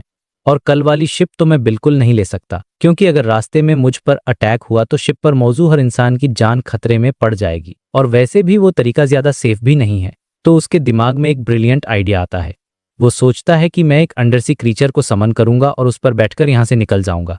रास्ते में जो भी सुनसान आइलैंड या चट्टानें मिलेंगी वहां रुककर रेस्ट कर लूंगा, और जरूरत पड़ी तो राइड भी चेंज कर लूंगा जब तक कि मैं अगले पोर्ट नहीं पहुंच जाता। ये प्लान सुनकर ही लगता है कि भाई, क्लेन अब सिचुएशन को कितने स्मार्टली हैंडल करने लगा है। उसे ये भी याद आता है कि ऑरेंज लाइट ने कहा था कि मदर ट्री ऑफ डिजायर का वो यूनिक ट्रेट्स सिर्फ क्लोज डिस्टेंस से ही डिटेक्ट हो सकता है। मतलब अगर वो अपनी परसेप्शन रेंज को किसी रिचुअल से बढ़ा भी ले, तब भी वो एक शहर के साइज से ज्यादा नहीं होगी, शायद एक गली तक ही लिमिटेड हो। यही वजह थी कि ओरावी पहुंचते ही वो एक ट्रैप में फंस गया था। तो लॉजिक सिंपल था, जैसे ही मैं बायाम से बाहर निकलूंगा मैं उनकी नजरों से बच जाऊंगा। जैसे ही क्लेन का प्लान क्लियर हो रहा था, अचानक उसके रेडियो ट्रांसीवर से एक सिग्नल आता है। वो फौरन उधर भागता है, मैसेज को नोट करता है और अपनी कोडबुक से उसे डिकोड करना शुरू कर देता है। कुछ ही ग्राम का कंटेंट कागज पर आ जाता है और उस पर सिर्फ 3 शब्द लिखे थे, आईसी मैं तुम्हें देख रही हूँ। भाई साहब, ये शब्द पढ़ते ही क्लेन की रूह कांप गई होगी। सोचो, आप एक अनजान शहर में अकेले छुपे हो और आपको एक मैसेज मिलता है कि ये तो किसी हॉरर मूवी का सीन लग रहा है यार। अब सीन शिफ्ट होता है बायाम में ही एक ऑर्डिनरी से दिखने वाले घर में, जो गवर्नर जनरल के ऑफिस से ज्यादा दूर नहीं था। वहां एक बड़े से बेसमेंट में मोमबत्तियां जल रही थीं, जिनकी धीमी रोशनी चारों तरफ फैली थी। सिल्वर कॉइन वाइपर ओडर, जो अब अपना हुडेड रोब उतार चुका था, कांपते हुए अपने सामने बैठे एक आदमी को देर से कहता है, वो डड सेनोर, मुझे नहीं पता कि हेल्मोस्विन का असली ठिकाना किसी और को कैसे पता चल गया। उसके सामने जो बंदा बैठा था वो था एडमिरल ऑफ ब्लड सेनोर। उसने एक पुरानी तिकोनी हैट पहनी हुई थी, उसकी आंखें अंदर धंसी हुई थीं और उसका चेहरा इतना पीला था कि वो इंसान कम और कोई बुरी आत्मा ज्यादा लग रहा था। सेनोर अपने होठों के ऊपर की 2 काली मूंछों पर हाथ फेरता है और अपनी हल्की भूरी आंखों से ओर को घूरता है। उसकी एक नजर से ही ऑर्डर की हिम्मत टूट जाती है और वो अपना सिर झुका लेता है। कुछ सेकंड्स तक उसे घूरने के बाद सेनोर अपनी गहरी आवाज में कहता है, वो टेलीग्राम भेजे जाने के 3 मिनट से भी कम टाइम में उसकी खबर पूरे शहर में फैल गई थी और जो मैसेज फैला वो उसी टेलीग्राम का हिस्सा था। वो आगे एक्सप्लेन करता है, मुझे शक है कि किसी और फैक्शन ने भी रेडियो ट्रांसमिशन पर नजर रखना शुरू कर दिया है और उन्होंने ओल्ड क्विन से हमारी कोडबुक हासिल कर ली है। ये सुनते ही ऑर्डर फौरन हामी भरता है, हाँ यही हुआ होगा। वो चाहता था कि एडमिरल ऑफ ब्लड सारा ब्लेम उस पर ना डाले। उसे अच्छी तरह पता था कि ये पायरेट एडमिरल गलती करने वाले अपने सबऑर्डिनेट्स के साथ कितना क्रूर बर्ताव करता है। सेनोर ऑर्डर की तरफ देखकर हंसता है और कहता है, चाहे जो भी हो तुम फेल हुए। अगर तुम और तुम्हारी मिस्ट्रेस मुझे इतनी खुशी नहीं देते तो मैंने तुमसे तुम्हारी ही अंतड़ियां निकलवा दी होती। ये लाइन सुनकर तो भाई किसी की भी हालत खराब हो जाए। फिर वो ऑर्डर देता है, एक टेलीग्राम भेजो, उस सुनने वाले को बताओ जो शायद एक्सिस्ट करता है या नहीं कि मैं उसे देख सकता हूँ। उसे पूरी रात डर और बेचैनी में गुजारने दो। अभी के लिए तुम्हें बस यही करना है। ये सुनकर ऑर्डर ने राहत की सांस ली। उसे लगा कि बस कुछ ही पलों में वो खुद उस खूनी अल्टर पर एक बलि का सामान बनने वाला था। वो डरते डरते एडमिरल को जवाब देता है, जी लॉर्ड सेनोर। जैसे ही ऑर्डर बेसमेंट से बाहर जाता है, सेनोर उस अल्टर की तरफ मुड़ता है जो इंसानी सिरों, अंगों और खून से ढका हुआ था और वो ऑर्डर से भी ज्यादा इज्जत से पूछता है, लॉर्ड शैंक्स, क्या रिचुअल कामयाब हुआ? अल्टर के चारों ओर लटके पर्दों के पीछे से एक ठंडी, बिना इमोशन वाली आवाज आती है, हाँ बस अब गॉड के जवाब का इंतजार है। और तभी वो पर्दे ऐसे ऊपर उठते हैं जैसे उनमें जान आ गई हो। अल्टर के पास एक ट्रांसलूसेंट सा फिगर दिखाई देता है। वो एक बूढ़ा आदमी था जिसकी स्किन हल्की ब्राउन थी और चेहरे पर गहरी झुर्रियां थीं। उसके सफेद पतले बाल ऐसे लग रहे थे जैसे पतझड़ के पत्ते हों। सेनोर चुपचाप लॉर्ड शैंक्स के बगल में खड़ा हो जाता है, अल्टर में होने वाले बदलाव का इंतजार करने लगता है। अचानक मोमबत्ती की लौ में कई तरह के रंग दिखने लगते हैं। हर रंग देखने वाले की अलग अलग इच्छाओं को दर्शा रहा था। अल्टर पर रखे इंसानी अंग और सिर अपने आप हिलने लगते हैं और एक साथ जुड़कर एक पिघली हुई मोमबत्ती जैसी शेप बना लेते हैं। कुछ ही देर में वो एक ज्यादा ऊंचा नहीं, फ्लेश और ब्लड का पेड़ बन जाते हैं और उस पेड़ के अंदर से धक धक की आवाज आने लगती है, जैसे कोई दिल जोर जोर से धड़क रहा हो। इससे पहले कि सेनो उस आवाज से पागल हो जाता, वो फ्लेश का पेड़ अचानक मुरझाकर गल जाता है और उसकी जगह पर एक छोटा सा मांस के रंग का चिपचिपा गोला रह जाता है। जल्द ही उस गोले के 4 हाथ, पैर और एक सिर निकल आता है और वो एक हथेली के साइज का क्रीचर बन जाता है। उसके चेहरे पर आंख, नाक या कान नहीं थे, सिर्फ एक पिन की नोक जैसा छोटा सा मुंह था। उस मुंह से ग्रेफाइट कार का धुआं बार बार अंदर बाहर हो रहा था। वो बूढ़ा आदमी, जिसका नाम शैंक्स था, बड़े ही जोश और भक्ति के साथ मदर ट्री ऑफ डिजायर का नाम लेता है और उस अजीब से छोटे क्रीचर को उठाने के लिए हाथ बढ़ाता है। अचानक सारी मोमबत्तियां बुझ जाती हैं, लेकिन एक वृत होने के नाते शैंक्स को अंधेरे में देखने में कोई प्रॉब्लम नहीं होती। सेनोर सुनता है कि शैंक्स कह रहा है, हमने इस रिचुअल की तैयारी बहुत लंबे समय से की थी और गॉड की कृपा से अब टार्डी रेंज में भी सेंस कर पाएंगे। वो आगे कहता है, अब हम लाइफ स्कूल ऑफ थॉट के बनाए हुए ग्लासेज का इस्तेमाल करके उसकी सटीक लोकेशन का पता लगा लेंगे। ये कहते हुए शैम्स ने जेब से एक मोनोकल निकालता है जो अंधेरे में मोतियों जैसी चमक रहा था। सेनोर पूछता है, लॉर्ड शैंक्स, अब हमें आगे क्या करना है?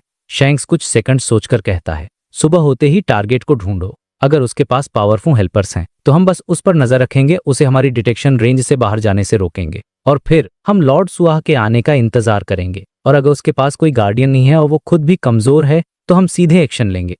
सुआह का नाम सुनते ही सेनोर के माथे पर पसीना आ जाता है, जैसे सिर्फ नाम सुनने से ही उसकी हालत खराब हो गई हो। मतलब एक और खतरनाक बंदे की एंट्री होने वाली है। अब सीन वापस क्लेन पर आता है। उस टेलीग्राम की वजह से वो पूरी रात डर के मारे सो नहीं पाया था। सुबह होते ही उसने सबसे पहला काम ये किया कि अपने सूटकेस, फेस, वॉलेट और ज्यादातर कैश को ग्रे फॉग के ऊपर मिस्टीरियस स्पेस में सैक्रिफाइस कर दिया ताकि उसके कोई निशान ही ना बचें। अपने ट्रैक क्लियर करने के बाद वो होटल से चेक आउट करता है, एक कैरेज लेता है और बायाम के बॉर्डर की तरफ निकल जाता है। शहर से बाहर निकलकर वो एक पहाड़ पर चढ़ने लगता है, जैसे वो लोकल लोगों के कब्रिस तरफ जा रहा हो। लेकिन आधे रास्ते में वो अचानक जंगल में घुस जाता है। उसका प्लान था कि वो सीधे चट्टानों तक जाएगा जहां नीचे एक बड़ा सा अंडरसी क्रीचर उसका इंतजार कर रहा था। जंगल में सुबह का माहौल काफी शांत था, चिड़ियों की चहचहाहट, कीड़ों की भिनभिनाहट। क्लेन तेजी से आगे बढ़ रहा था, तभी एक पत्ता पेड़ से टूटकर नीचे गिरता है। क्लेन बिना रुके आराम से उससे बच जाता है, लेकिन अगले ही पल उस पत्ते की स्पीड अचानक बढ़ जाती है। वो एक अजीब सा मोड़ लेता है और सीधा क्लेन के मुंह और नाक पर चिपक जाता है। वो पत्ता एक एडल्ट की हथेली की तरह था जिसने क्लेन का मुंह और नाक इतनी जोर से बंद कर दिया था कि वो सांस भी नहीं ले पा रहा था। और फिर सू आसपास के पेड़ों की टहनियां टूटकर नुकीले तीरों की तरह क्लेन की तरफ शूट होने लगती हैं और पिकनिक से बचा हुआ जो कचरा वहां पड़ा था उसमें भी जान आ जाती है और वो एक जाल बनाकर क्लेन को पकड़ने के लिए उसकी तरफ बढ़ने लगता है। भाई साहब, क्या क्लिफहैंगर पर चैप्टर खत्म हुआ है। क्लेन को पता भी नहीं चला और उस पर चारों तरफ से एक साथ अटैक हो गया। अब यहां से वो कैसे बचेगा ये तो अगले चैप्टर में ही पता चलेगा। तो भाई चैप्टर शुरू होता है और क्लेन को अचानक एक जानी पहचानी लेकिन बहुत ही खतरनाक फीलिंग आती है।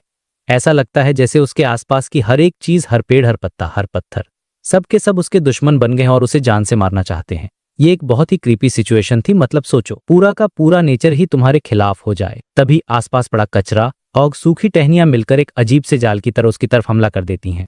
लेकिन क्लेन कोई नौसिखिया नहीं था। उसने तुरंत रिएक्ट किया और उसकी बॉडी एक काग से पिघले यानी पेपर फिगरीन में बदल गई और शू शू शू करके वो तीर जैसी टहनियां उस पेपर फिगरीन के आर पार हो गई, जबकि वो जाल वहीं पर एक बॉल बनकर रह गया। असली क्लेन 8 मीटर दूर सेफली अपीयर होता है और उसे समझ आता है कि जिस हमले का उसे डर था वो आखिरकार शुरू हो चुका है।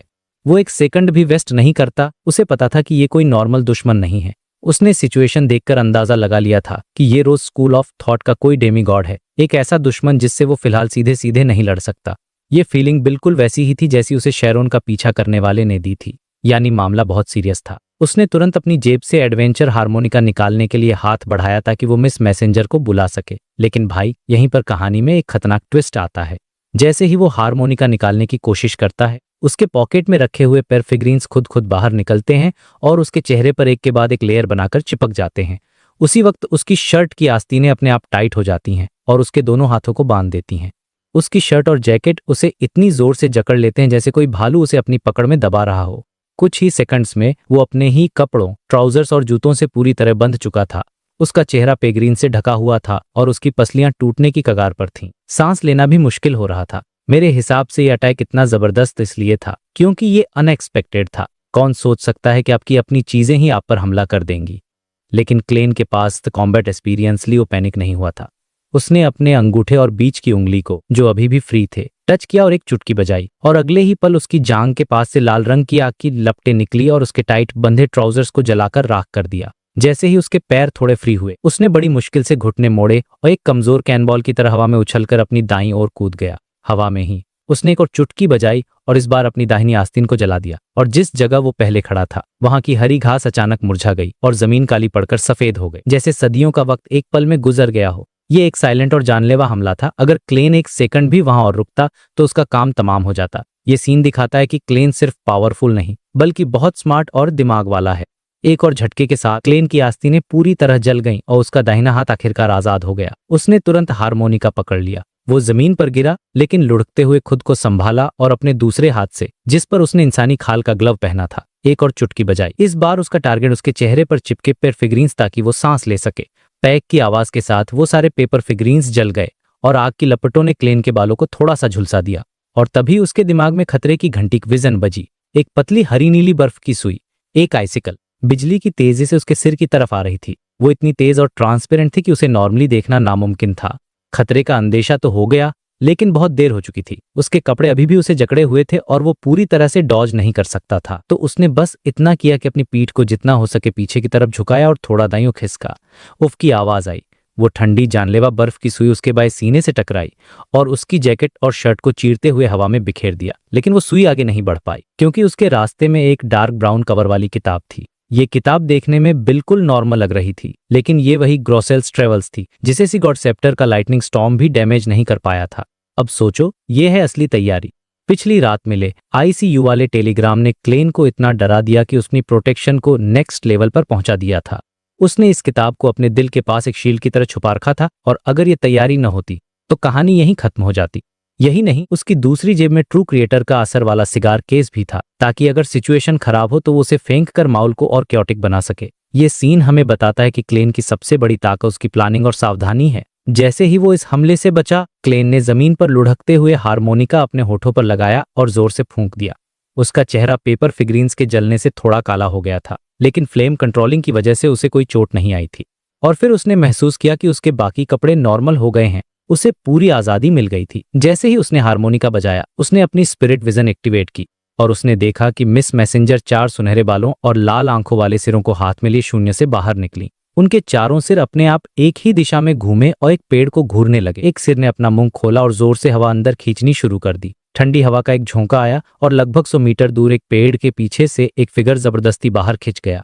ये एक बूढ़ा आदमी था जिसके सफेद पतले बाल और चेहरे पर झुर्रियां थीं। जैसे ही उसकी भूरी आंखों ने रेनेट टिनिकर को देखा, उसने एक खतरनाक कर्स बोलने के लिए अपना मुंह खोला, लेकिन तभी मिस मैसेंजर के एक दूसरे सिर ने अपना मुंह खोला और एक साइलेंट चीख निकाली, जिससे उस बूढ़े का कर्स नाकाम हो गया। ये देखकर उस बूढ़े आदमी, जिसका नाम शैंक्स था, ने अपनी नजरें क्लेन पर डाली और अगले ही पल क्लेन ने देखा कि वही बूढ़ा आदमी उसके ठीक सामने खड़ा है। क्लेन का दिमाग एकदम ठंडा पड़ गया। वो सोच तो पा रहा था, लेकिन अपनी बॉडी पर उसका कोई कंट्रोल नहीं था। तभी मिस मैसेंजर के 2 सिर उड़कर क्लेन के सामने आ गए। एक ने शैंक्स के उस रूप को, जो क्लेन के अंदर घुस गया था, जबरदस्ती बाहर खींचा और दूसरे ने अपने लंबे दांतों से उसके कंधे पर काट लिया। शैंक्स बिना चीखे गायब हो गया और 100 मीटर दूर एक कांच के टुकड़े में फिर से अपीयर हुआ। ऐसा लग रहा था जैसे कोई अनदेखी ताकत का पीछा कर रही हो। वो कभी पानी में, कभी जानवरों की आंखों में, तो कभी उसकी बूंदों में फेस करता रहा। और फिर उसने स्पिरिट वर्ल्ड से एक हथेली के साइज की चिपचिपी सी डॉल निकाली। शैंक्स ने बिना सोचे समझे उस डॉल को अपने मुंह में ठूंस लिया। ये देखते ही मिस मैसेंजर के बाकी 2 सिर भी उसकी तरफ उड़े, लेकिन तब तक शैंक्स बदलना शुरू हो गया था। उसका शरीर काला पड़ गया, उसकी स्किन सिकुड़ गई और उसके हाथ पैर लंबे और पतले हो गए। एक सेकंड में वो एक विशाल काले गीले बच्चे जैसे मॉन्स्टर में बदल गया था, जिसकी आंख, नाक, मुंह सब चेहरे के बीच में इकट्ठा हो गए थे। उसे देखकर ही क्लेन के शरीर में तेज खुजली होने लगी और उसकी आंखों में चुभन होने लगी।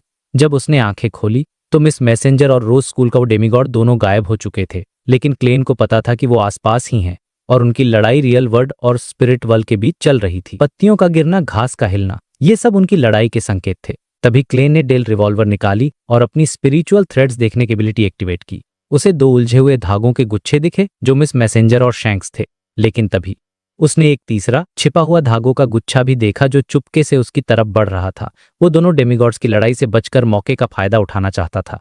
कोई और होता तो घबरा जाता, पर क्लेन ने एक जीनियस प्लान बनाया। उसने ऐसा नाटक किया जैसे उसे कुछ पता ही नहीं है और हाथ में एक गोल्ड कॉइन लेकर भविष्यवाणी करने का नाटक करने लगा ताकि उस तीसरे दुश्मन के डेंजर फिनिशन को जाम कर सके। उसने 2 सेकंड तक सब्र से इंतजार किया और जैसे ही वो दुश्मन शूटिंग रेंज में आए, क्लेन की आंखें गंभीर हो गईं। उसने अचानक अपनी रिवॉल्वर उठाई, निशाना साधा और ट्रिगर दबा दिया। तो भाई चैप्टर की शुरुआत होती है एक जबरदस्त एक्शन सीन के साथ। क्लेन ने अपना ब्लैक रिवॉल्वर निकाला जिसका बैरल थोड़ा लंबा था और निशाना लगाया। एक पेल गोल्डन बीम निकली और सीधे उस जगह पर जाकर लगी जहां उसका टारगेट पहुंचने वाला था। लेकिन वो जो इल्यूजनरी ब्लैक थ्रेड्स का झुंड था, यानी कि हमारा एनिमी, वो अचानक रुक गया। ऐसा नहीं था कि उसे खतरे का एहसास हो गया था, बल्कि उसका ध्यान किसी और चीज ने खींच लिया था। और वो चीज क्या थी? एक ग्रे वाइट कलर का रैबिट जो घास से कूदकर भागा और इसी वजह से क्लेन का शॉट मिस हो गया और सीधा जाकर एक पेड़ से टकराया और पेड़ बीच में से फट गया। उसमें आग लग गई। अब आप सोचो, उसकी गन जिसका नाम डेलो कितनी पावरफुल होगी। उसका डैमेज एक छोटे कैनन यानी तोप के बराबर था।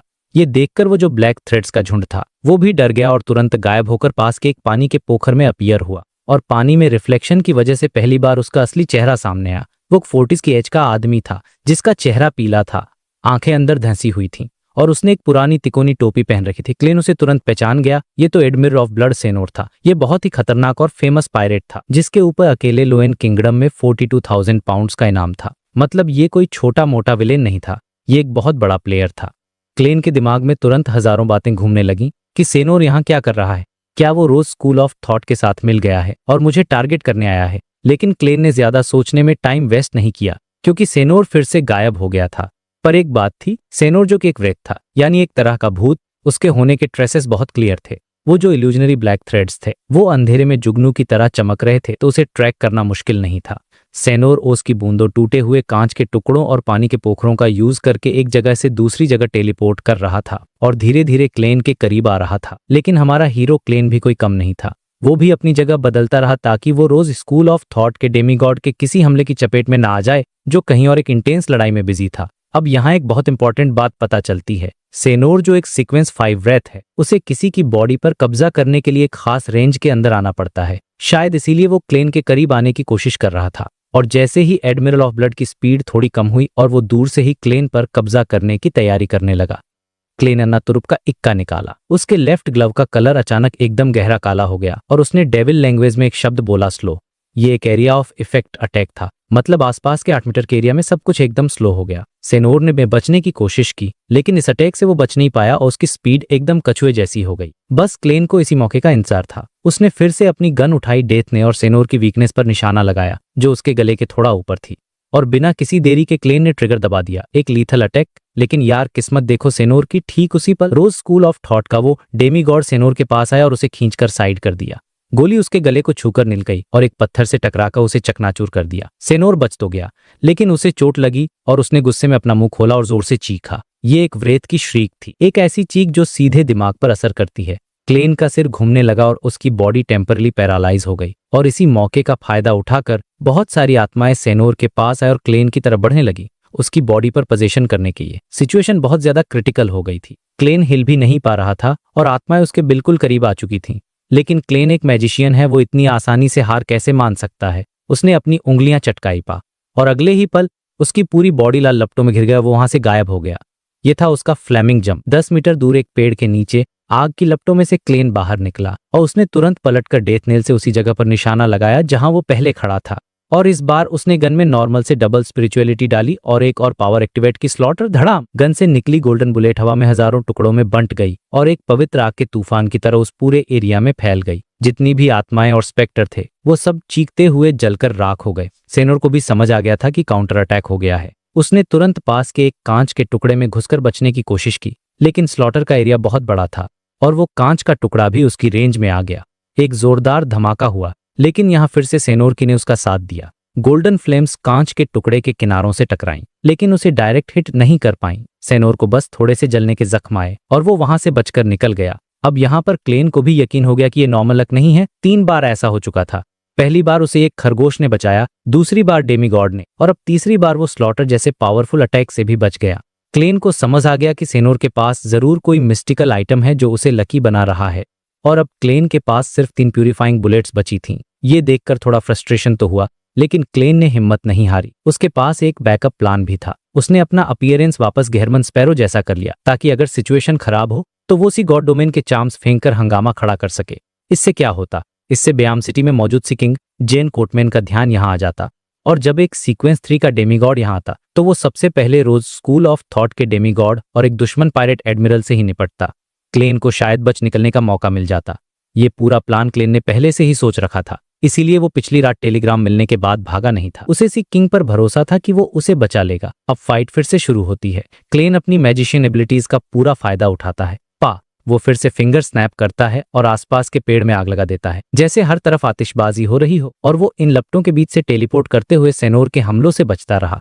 सेनोर भी समझ गया था कि क्लेन के पास एरिया ऑफ इफेक्ट अटैक हैं, इसलिए वो ज्यादा करीब नहीं आ रहा था। जब सेनोर ने देखा कि ये आग की लपटें ही उसके अटैक में सबसे बड़ी रुकावट हैं, तो वो रुका और उसने फिर से अपनी ऐसे श्रीक का इस्तेमाल किया। इस बार श्रीक के साथ उसके पैरों के नीचे से एक बर्फीला नीला गोला निकला और तेजी से फैलने लगा, जिसने जमीन पर बर्फ की एक मोटी परत बिछा दी। सारी आग बुझ गई। क्लेन इस बार भी श्रीक से इफेक्ट हुआ और उसका फ्लेमिंग जंपिंग स्टेप स्लो होने की वजह से फेल हो गया। वो लड़खड़ाकर गिर पड़ा और तभी उसने देखा कि काले धुएं में लिपटे हुए अनगिनत खोपड़ियां उसकी तरफ आ रही हैं, जैसे अंडरवर्ल्ड से कोई मौत का दूत आ गया हो। इस बार क्लेन का बचना नामुमकिन लग रहा था, लेकिन उसके काले ग्लव ने उसे फिर बचाया। एक लाइट ब्लू कलर का फायरबॉल बना जिसमें से सल्फर की गंध आ रही थी, और उसने उन खोपड़ियों को रोक लिया। जैसे ही क्लेन संभला, उसने अपनी जेब से एक आयरन सिगार केस निकाला, उसे एडमिरल ऑफ ब्लड सेनोर की तरफ फेंक दिया, और ठीक उसी समय उसके ग्लव का कलर बदल गया और उसने अपनी एक और पावर यूज की, बैरन ऑफ करप्शन ब्राइब। तो भाई, पिछले चैप्टर के एंड में क्लेन और एडमिरल ऑफ ब्लड यानी सेनोर के बीच एक जबरदस्त फाइट शुरू हो चुकी थी। अब इस चैप्टर में सिचुएशन और भी ज्यादा इंटेंस हो जाती है, क्योंकि यहाँ सिर्फ ताकत का नहीं बल्कि दिमाग का भी खेल चल रहा था। सेनोर ने क्लेन पर अटैक करने के लिए एक आइटम फेंका जो एक आयरन सिगार केस था, लेकिन क्लेन ने उसे पहले ही अपनी स्पिरिचुअलिटी की वॉल से सील कर दिया था। तो सेनोर समझ गया कि ये बंदा नॉर्मल नहीं है, और उसने तुरंत अपनी सबसे खतरनाक एबिलिटी में से एक यूज की। श्रीक ये एक ऐसी चीख थी जो सीधे किसी के स्पिरिट बॉडी पर अटैक करती थी, मतलब दिमाग के अंदर एक धमाका कर देती थी। अब सोचो, नॉर्मल इंसान तो ये अटैक झेल ही नहीं सकता, और ज्यादातर बियॉन्डर्स भी कुछ देर के लिए पूरी तरह से पैरालाइज हो जाते। क्लेन को भी जबरदस्त दर्द हुआ, इतना कि उसकी नाक से खून बहने लगा। लेकिन यहाँ एक बहुत बड़ा ट्विस्ट था। क्लेन को पहले से ही क्रिएटर और मिस्टर जैसे खतरनाक एग्जिस्टेंस की आवाज़ सुनने की आदत हो गई थी, जिससे उसकी मेंटल रेजिस्टेंस नेक्स्ट लेवल पर पहुंच चुकी थी।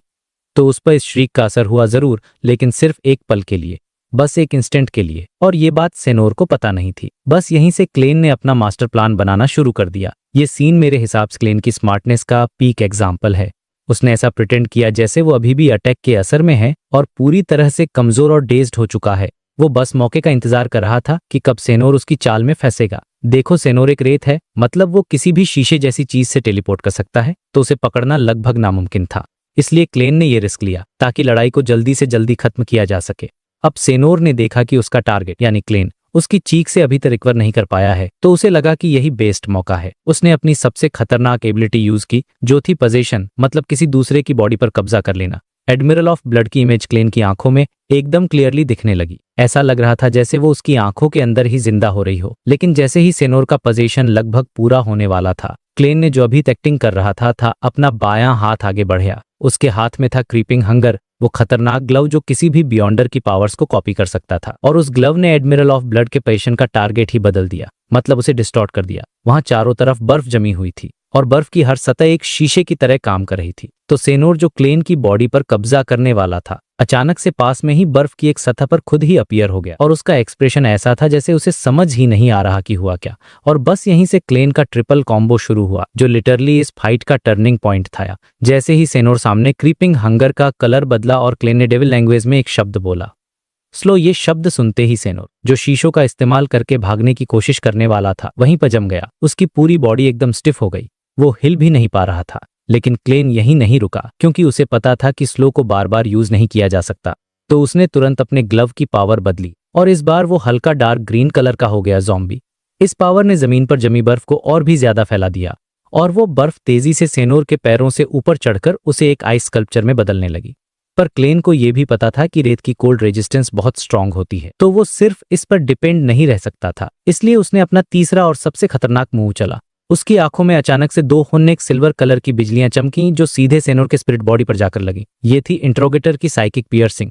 अब सोचो, सेनोर पहले से ही स्लो था, फिर बर्फ में जम गया, और ऊपर से उसके दिमाग पर सीधा अटैक हुआ। वो बेचारा पूरी तरह से हेल्पलेस हो गया था। उसके दिमाग में ऐसा दर्द हुआ जैसे किसी ने ब्लेड घुसा दिया हो, और कुछ देर के लिए तो वो अपनी सुध-बुध ही खो बैठा। जैसे ही उसे थोड़ा सा होश आया और उसने भागने की तैयारी की, क्लेन ने, जिसके चेहरे पर कोई एक्सप्रेशन नहीं था, फिर से अपना मुंह खोला। स्लो। सेनोर के मुंह से गाली निकली, क्योंकि वो फिर से उसी साइकिल में फंस गया था। वो फिर से स्लो हुआ, फिर बफ में जमा, और फिर उसके दिमाग पर साइकिक पियर्सिंग का अटैक हुआ। और जब वो इस बार मुश्किल से बचकर निकला तो गेहरमन स्पैरो ने तीसरी बार वही किया। स्लो। अब तक तो सेनोर गुस्से और बेबसी में पागल हो चुका था। वो एक ऐसे लूप में फंस गया था जिससे निकलना नामुमकिन था। मेरे हिसाब से ये सीन दिखाता है कि क्लेन सिर्फ पावरफुल ही नहीं, बल्कि कितना ज्यादा टैक्टिकल और क्लेवर है। उसने अपने दुश्मन की हर कमजोरी का फायदा उठाया। अब जब क्लेन ने सेनोर को 3 बार एक ही जगह पर रोक लिया तो उसने अपनी अगली स्ट्रेटेजी पर काम करना शुरू किया। वो चाहता तो डेथ नेल रिवॉल्वर से उसे खत्म कर सकता था, लेकिन उसे पता था कि सेनोर के पास कोई लकी आइटम है जो उसे सीधे हमलों से बचा सकता है। इसलिए उसने ज्यादा भरोसेमंद रास्ता चुना, स्पिरिट बॉडी थ्रेड्स को कंट्रोल करना। उसने सेनोर के चारों तरफ घूमना शुरू कर दिया ताकि पास में लड़ रहे रोज स्कूल ऑफ थॉट के डेमीगॉड के किसी अचानक हमले से बच सके, और साथ ही साथ सेनोर के थ्रेड्स पर अपना कंट्रोल बढ़ाता रहा। 1, 2, 3 सेकंड, और बस सेनोर के स्लो के थॉट्स इतने जैसे उसकी बॉडी का हर हिस्सा जोंग खा गया हो। वो कुछ सोच भी नहीं पा रहा था, कुछ कर भी नहीं पा रहा था। उसने अपनी आखिरी बची खुची ताकत से एक बर्फीला खंजर बनाया और क्लेन की तरफ फेंका, लेकिन उसके थॉट्स इतने स्लो थे कि जब तक खंजर क्लेन तक पहुंचा, क्लेन ने आराम से उसे अपनी बुक ग्रोसेल्स ट्रेवल से ब्लॉक कर दिया। सेनोर ने फिर से श्रीक करने के लिए मुंह खोला, लेकिन क्लेन ने पहले ही एक एयर बुलेट मारकर उसके मुंह पर दे मारी, जिससे उसके दांत टूट गए और चीख गले में ही अटक गई। क्लेन को यह देखकर थोड़ी खुशी भी हुई कि उसका प्लान परफेक्टली काम कर रहा है, लेकिन भी जंगल में एक बच्चे के रोने की बहुत ही भयानक और तीखी आवाज गूंजी। ये आवाज उस डेमीगॉड की थी जो पास में ही लड़ रहा था। इस आवाज ने क्लेन और सेनोर दोनों को एक साथ स्टन कर दिया, और क्लेन कंट्रोल सेनोर के ऊपर से पूरी तरह से हट गया। अब दोनों एक ही जगह पर स्टन होकर खड़े थे, और यहाँ पर रेस की कौन पहले रिकवर करेगा। सेनोर को लगा कि वो एक रेत है तो वो जरूर पहले ठीक होगा और फिर क्लेन को खत्म कर देगा, लेकिन उसे एक बात नहीं पता थी, क्लेन की मेंटल रेजिस्टेंस किसी भी रेत से कहीं ज्यादा थी। सिर्फ 1 सेकंड बाद जब बच्चे के रोने की आवाज बंद हुई, क्लेन की आंखें एकदम क्लियर हो गईं, जबकि सेनोर अभी भी डेज्ड था। एक और मौका। इस बार क्लेन ने कोई लंबा चौड़ा प्लान नहीं बनाया, उसने सीधे एक्शन लिया। वो एक पैंथर की तरह सेनोर की तरफ दौड़ा, और उसके हाथ में क्रीपिंग हंगर ने एक विशाल तलवार बना दी जो लावा और आग से बनी थी। Sword of lava. क्लेन सेनोर के पास से गुजरा और वो जलती हुई तलवार सीधा सेनोर के सीने में घुस गई। सेनोर दर्द से चिल्लाने लगा, लेकिन वो अभी भी जिंदा था। क्लेन ने तुरंत तलवार छोड़ी, सेनोर के पीछे घुमा और अपनी iron black revolver death nail निकालकर सीधा उसके सिर पर निशाना लगाया। लेकिन जैसे ही उसने गोली चलाई, उसका पैर एक गड्ढे में आ गया, जिससे उसका निशाना थोड़ा चूक गया। गोली सिर के बजाय सेनोर की गर्दन पर लगी, जिससे उसकी आधी गर्दन उड़ गई और वो बेहोश होकर जमीन पर गिर गया, लेकिन लेभी भी जिंदा था। क्लेन जैसे ही दूसरी गोली मारने वाला था, अचानक पूरा आसमान अंधेरा हो गया और एक 10 मीटर लंबा चिपचिपा और भयानक हाथ आसमान से नीचे आया। उस हाथ पर खोपड़ियां, आंखें और जीभें लगी हुई थीं। उस हाथ के आते ही पूरा जंगल मुरझाने लगा। सारे जानवर तो मर गए या पागल होकर खुद को काटने लगे। क्लेन का डेंजर प्रिमोशन अपनी लिमिट पर पहुंच गया था। उसने तुरंत आंखें बंद की, आगे की तरफ डाइव लगाई और खुद को बचाने के लिए ग्रोसेल्स ट्रेवल्स को अपने चेहरे के सामने कर लिया। और यहीं पर यह चैप्टर खत्म हो जाता है, एक मैसिव क्लिफहैंगर के साथ। तो भाई, लॉर्ड ऑफ द मिस्ट्रीज के चैप्टर 729 में आपका स्वागत है, जिसका नाम ही है केओस, मतलब पूरी तरह से तबाही। और यकीन मानो, ये नाम इस चैप्टर को परफेक्टली सूट करता है, क्योंकि यहाँ सिचुएशन इतनी बिगड़ जाती है कि कुछ समझ ही नहीं आता कि हो क्या रहा है। कहानी शुरू होती है एक जंगल से जो पूरी तरह से सूख रहा था, जैसे कोई बहुत ही भयानक और डिस्ट्रक्टिव शक उतरने वाली हो, और तभी आसमान से एक काली चिपचिपी बाह नीचे आने लगती है। ये देखकर ही रोंगटे खड़े हो जाते कि ये क्या बला है। लेकिन जैसे ही वो बाह पूरी तरह से बाहर आने वाली होती है, कहीं से एक जोरदार सिल्वर कलर की बिजली कड़कती है और उस हाथ के चारों एक पिंजरा बना देती है, बिल्कुल वैसी ही जैसी पुरानी कहानियों में होती है। सिर्फ इतना ही नहीं, आसमान में काले बादल इकट्ठा होकर एक चेहरा बना लेते हैं, जिसमें आंखें और मुंह साफ दिख रहे थे। मतलब कोई बहुत पावरफुल एंटिटी ऊपर से सब कुछ कंट्रोल कर रही थी। ये हंगामा इतना बड़ा था कि पास की बायाम सिटी में बैठे सी किंग, यानी कि समुद्र के राजा यान कोटमान को भी पता चल जाता है, और वो बिल्कुल भी टाइम वेस्ट नहीं करता। वो तुरंत अपने मैंडेटेड पनिशर्स को ऑर्डर देता है कि सील्ड आर्टिफैक्ट्स को एक्टिवेट करो। इस हमले की वजह से हमारी मिस मैसेंजर रेनेट टिनेकर, जो अब तक छुपी हुई थी, उसे भी बाहर आना पड़ता है। लेकिन उसका स्वैग देखो, इतने बड़े हमले के बाद भी उसके काले ड्रेस पर एक शिकन तक नहीं थी। रेनेट के 4 सिर थे, याद ना? वो अपने 2 सिर वापस अपनी गर्दन पर लगा लेती है, और बाकी 2 सिर उस काले सूजे हुए बच्चे से मॉन्स्टर से लड़ते रहते हैं। और फिर जो होता है वो तो नेक्स्ट लेवल था। रेनेट का साइज अचानक से एक बहुत बड़े गोथिक कैसल जितना बड़ा हो जाता है। उसका पूरा शरीर एक मिस्टीरियस और डरावने नजारे में बदल जाता है, जिसे सीधे देखा भी नहीं जा सकता था, इतनी भयानक पावर थी वो। अब आते हैं हमारे हीरो क्लेन पर, जिसकी हालत इस केओस में सबसे पतली थी। उसने कसकर अपनी आंखें बंद कर ली थीं और अपने चेहरे के सामने ग्रॉसेल ट्रेवल्स नाम की किताब रखी हुई थी, लेकिन फिर भी उस पर हो रहे अटैक का असर पूरी तरह से खत्म नहीं हो रहा था। उसका शरीर कांप रहा था और उसकी स्किन से छोटे छोटे दाने निकल रहे थे। और इसी मोमेंट पर उसे कन्फर्म होता है कि उसकी गन डेथनेल को यूज करने का साइड इफेक्ट क्या था, अंधेरे से भयानक डर। अगले 6 घंटों तक उसे अंधेरे से डर लगने वाला था। और सिचुएशन देखो, हर तरफ अंधेरा ही छा रहा था। ये सोचना ही डरावना है कि एक ऐसे कैरेक्टर को अंधेरे से डर लाओ जिसके चारों तरफ मौत का अंधेरा मंडरा रहा है। खैर, क्लेन इन सब बातों पर सोचने में टाइम वेस्ट नहीं करता, क्योंकि सिचुएशन बहुत ज्यादा डेंजरस थी, लेकिन साथ ही बहुत केओटिक भी थी। और यही केओस उसके काम आने वाला था। वो सिचुएशन को एनालाइज करता और सोचता है, ये जो भी एंटिटी आई है, ये सी किंग ज्यादा स्ट्रांग है, शायद कोई एंजेल है, लेकिन उसकी कंडीशन भी कुछ खास अच्छी नहीं लग रही। वो डायरेक्ट आने के बजाय स्पिरिट वर्ल्ड से अटैक कर रहा है। क्लेन को लगता है कि शायद वो एंजेल यहाँ टाइम पर पहुंच नहीं पाया, इसलिए उसे ये तरीका अपनाना पड़ रहा है। वो मन ही मन ऑरेंज लाइट का शुक्रिया अदा करता है, जिसने उसे पहले ही वार्निंग दे दी थी, वरना अगर ये सिचुएशन थोड़ी और खिंच जाती तो सोचना भी मुश्किल है कि क्या होता। अब यहाँ पर क्लेन का स्मार्ट दिमाग काम करता है। उसका पहला रिएक्शन था कि मौके का फायदा उठाकर यहाँ से भागो और एक सेफ डिस्टेंस बना लो, लेकिन वो ये भी जानता था कि बिना तैयारी के भागना भी उतना ही खतरनाक है। वो सोचता है, अगर रोज स्कूल ऑफ थॉट का ये एंजेल मुझसे हमला छोड़कर वापस चला गया तो उसी किंग भी उसका पीछा नहीं करेगा, क्योंकि वो एक सेंट से डील कर रहा है। और फिर मिस मैसेंजर अकेली उस एंजेल को नहीं रोक पाएगी और वो एंजेल फिर से मेरे पीछे पड़ जाएगा।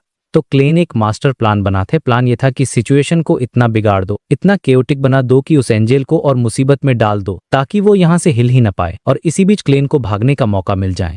ये होती है असली स्ट्रेटेजी।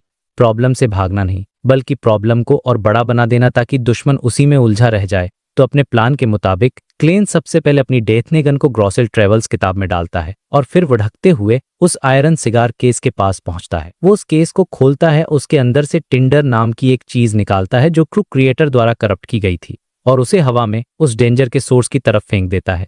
मतलब एक दुश्मन से लड़ने के लिए उसने दूसरे दुश्मन ट्रू क्रिएटर को भी इन्वॉल्व कर दिया। अब सोचो कितना बड़ा धमाका होने वाला था।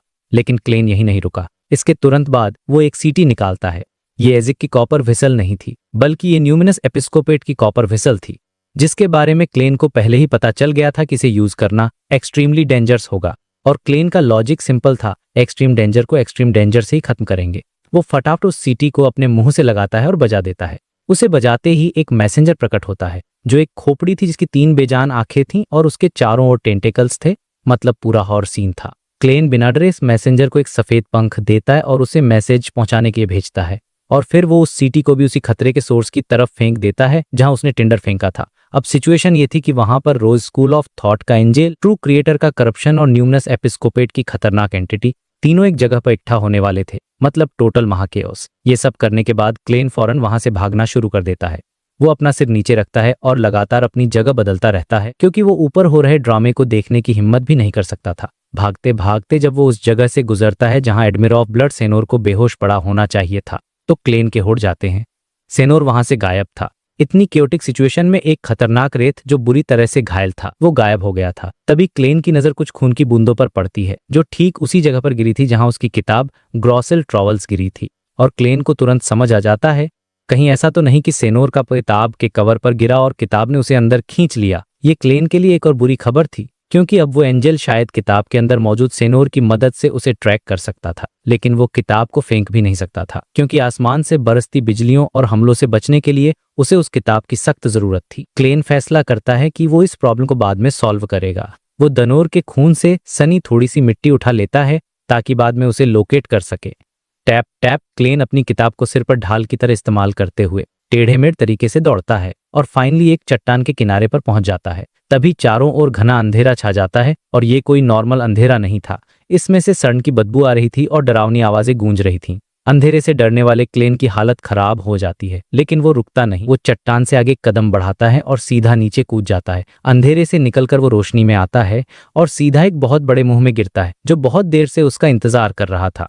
ये एक विशाल समुद्री जीव था, जिसे क्लेन ने अपने एस्केप प्लान के तौर पर पहले से तैयार रखा था। वो जीव तुरंत अपना मुंह बंद करता है और समंदर की गहराइयों में चला जाता है, लेकिन खतरा अभी टला नहीं था। क्लेन को अचानक अपने हाथ की पीठ पर खुजली महसूस होती है। वो नीचे देखता है और उसके होश उड़ जाते हैं। उसके हाथ पर छोटे छोटे सफेद बाल उग रहे थे जो तेजी से पंखों में बदल रहे थे। उसे समझ आ जाता है कि उस कॉपर विसल ने जिस एंटिटी को बुलाया था वो बहुत ज्यादा खतरनाक थी और उसने क्लेन पर अपना असर छोड़ दिया था।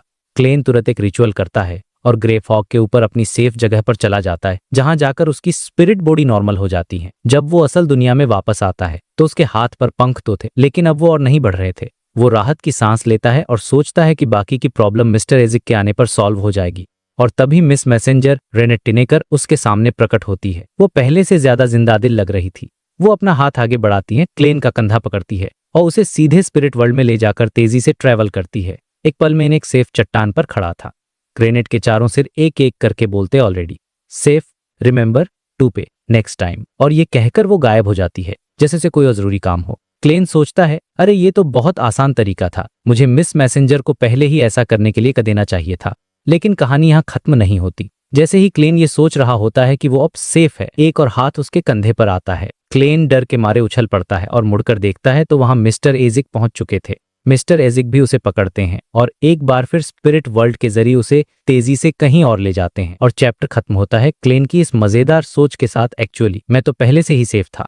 मतलब बेचारे को एक के बाद एक दो लोग रेस्क्यू करने आ गए जब वो ऑलरेडी बच चुका था। तो भाई चैप्टर 730 की शुरुआत होती है बायन सिटी के आसपास एक टूटे फूटे पहाड़ से, जहां पूरा जंगल तबाह हो चुका था। वहां हवा में चर्च ऑफ स्टॉर्म्स बहुत बड़ा आदमी कार्डिनल यान कॉटमैन खड़ा था और उसकी आंखों में साफ साफ गुस्सा दिख रहा था। बेसिकली एक बहुत बड़ी फाइट हुई थी और अब वो सिचुएशन को समझने की कोशिश कर रहा था। उसके दिमाग में फाइट के सीन अभी भी ताजा थे। वो सोच रहा था कि कैसे हर कोई वहां से निकल गया। सबसे पहले तो रोज स्कूल ऑफ थॉट का एक अजीब सा एंजल था जिसने दूर से अपनी पावर्स ट्रांसफर करके अटैक किया था। जब उसका काम नहीं बना तो वो अपने जख्मी साथी को लेकर आराम से निकल गया। सिर्फ एक अजीब सा मॉन्स्टर था जो उसको रोकना चाहता था। कॉटमैन को याद था कि जब एंजेल ने अपना हाथ पीछे खींचा तो उसके काले चिपचिपे हाथ पर सी वियर्ड और क्रीपी सीन था। सोचो, एक एंजेल जिसके ऐसे अजीब पंख हों, और ये सब इसलिए हुआ क्योंकि वो एंजेल ट्रू क्रिएटर के ऑरा वाले ग्लव से बचने की कोशिश कर रहा था। इसके बाद एक और सिनिस्टर अजीब सा स्पिरिट वर्ल्ड का क्रीचर था जो एंजेल से लड़ने लगा, पर थोड़ी देर बाद वो भी स्पिरिट वर्ल्ड की गहराइयों में गायब हो गया और कॉटमैन उसका पीछा नहीं कर पाया। मतलब फुल कैओटिक फाइट थी, कोई किसी का दोस्त नहीं था। एक तीसरा बंदा था ऑरोरा ऑर्डर का सेंट, जो तो भाई आराम से साइड में खड़ा तमाशा देख रहा था। उसने फाइट में हिस्सा ही नहीं लिया। जब मौका मिला उसने वो ट्रू क्रिएटर के ऑरा वाला ग्लव उठाया और टेलीपोर्टेशन का दरवाजा खोलकर निकल गया, जैसे पॉपकॉर्न लेके मूवी देखने आया हो। और फिर था चौथा प्लेयर, एक अजीब सा मॉन्स्टर जिसको एक कॉपर विसल से समन किया गया था।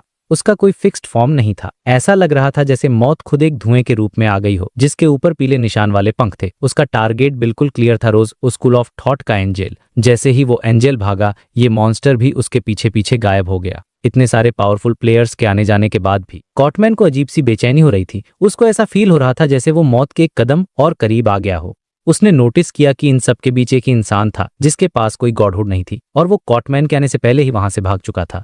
पर कॉटमैन ने उसे पहचान लिया था। वो एक एडवेंचरर था जिसने सीक्वेंस 5 के डिजायर अपोस्टल को मारा था, इसलिए उसकी इंफॉर्मेशन सीकिंग कॉटमैन की डेस्क तक पहुंची थी। और फिर उसने धीरे से उस एडवेंचरर का नाम लिया, गेहरमन स्परो। यहां से कंफर्म हो जाता है कि अपना हीरो अब बड़े लोगों की नजरों में आ चुका है। अब सीन शिफ्ट होता है और हम आते हैं क्लेन और मिस्टर अजिक के पास, जो एक अनजान आइलैंड पर अचानक अपीयर होते हैं। क्लेन कुछ बोलने ही वाला था कि मिस्टर अजिक की आंखें एकदम अंधेरी हो जाती हैं, जैसे किसी शांत अंधेरी दुनिया से जुड़ गई हों। उन्होंने हवा में हाथ घुमाया और क्लेन के शरीर पर लगे साजिब सफेद पंख उनके हाथ में आ गए। एक हल्की सी मुट्ठी भींचने पर वो सारे पंख गायब हो गए, जैसे उनकी आंखों में बसी अंधेरी दुनिया का खाना बन गए होंगी। फिर क्लेन ने पूरी सिचुएशन एक्सप्लेन की। उसने बताया, मिस्टर अजिक, सिचुएशन बहुत ज्यादा डेंजरस हो गई थी और चीजों को और क्योप्टिक बनाने दिया हुआ कॉपर विसल फूंक दिया था।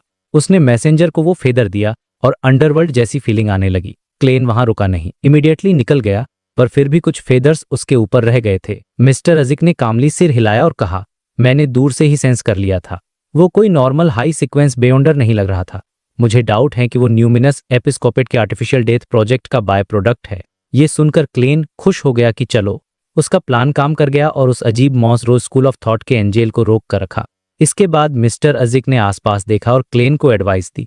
उन्होंने कहा, मुझे अभी कुछ और काम है जिससे शायद मेरी और यादें वापस आ जाएं। जब सब हो जाएगा मैं तुमसे वो पुराने डेथ की रिंग लेने वापस आऊंगा। उन्होंने क्लेन को समझाया कि अभी के लिए बैकलन या ट्रायर जैसे बड़े शहरों में जाकर रहना अक्लमंदी होगी। क्योंकि वहां रोज स्कूल ऑफ थॉट जैसे सीक्रेट ऑर्गेनाइजेशंस खुलकर हमला नहीं कर सकती। बेसिकली इन शहरों में बड़े चर्चेस का कंट्रोल होता है, इसलिए वहां ज्यादा सेफ्टी रहती है। क्लेन ने सोचा कि वो मिस्टर अजिक से कुछ और इन्फॉर्मेशन निकाल ले। उसने पूछा, मिस्टर अजिक, क्या आप मदर ट्री ऑफ डिजायर के बारे में कुछ जानते हैं? लेकिन मिस्टर अजिक ने नामे सिर हिला दिया। उन्होंने कहा कि तुम्हारे लेटर भेजने से पहले तो मैंने इसका नाम भी नहीं सुना था। फिर क्लेन ने चेंड गॉड के बारे में पूछा, पर उसका भी जवाब नामे मिला। मिस्टर अजिक ने हंसते हुए कहा, पुराने जमाने में शायद इनके नाम कुछ और रहे होंगे। और ये बात सेंस बनाती है क्योंकि मिस्ट्रिक की याददाश्त फोर्थ एपोक के एंड से जाती और आती रहती है, इसलिए उन्हें फिफ्थ एपोक में बनी ऑर्गेनाइजेशंस के बारे में कुछ नहीं पता था। थोड़ी देर बाद मिस्टर अजिक वहां से चले जाते हैं। क्लेन अकेले एक केव में जाता है, एक सिंपल सा रिचुअल सेटअप करता है और अपने सारे important times, creeping hunger, death knell, Ajik का copper whistle, Grosel's travels book और सेनोर के खून वाली मिट्टी को ग्रे फॉग के ऊपर अपने सीक्रेट स्पेस में भेज देता है। इसके बाद वो खुद भी उस मिस्टीरियस स्पेस में पहुंच जाता है, फूल की चेयर पर बैठता है। वहां उसने ग्रोसेल्स ट्रेवल्स बुक ली और उसके कवर पर एडमिरल ऑफ ब्लड सेनोर का खून लगाया। यहाँ पर क्ले अजीब बात लगती है, बुक में कोई नई कहानी शुरू नहीं हुई। इससे पहले कि वो कुछ समझ पाता, उसकी आंखों के सामने सब धुंधला हो जाता है और अगले ही पल वो खुद को एक स्ट्रीट पर बेंच पर बैठा पाता है। ये वही जगह थी जहां से वो पहले बुक से बाहर निकला था। क्लेन मन ही मन हंसता है, वो इसमें तो सेविंग फंक्शन भी है। अब क्लेन टाइम वेस्ट नहीं करता, वो सेनोर के खून वाली मिट्टी का यूज करके डिविनेशन करता है ताकि यूक्शन पता चल सके। डिविनेशन के रिजल्ट्स को फॉलो करते हुए वो शहर से बाहर एक जंगल में जाता है और वहां एक नदी के किनारे उसे बेहोश पड़ा हुआ एडमिरल ऑफ ब्लड सेनोर मिल जाता है। फाइट को हुए अभी सिर्फ 10 मिनट ही हुए थे। सेनोर के गले, चेस्ट और पेट पर बहुत गहरे घाव थे, लेकिन वो तेजी से ठीक हो रहे थे।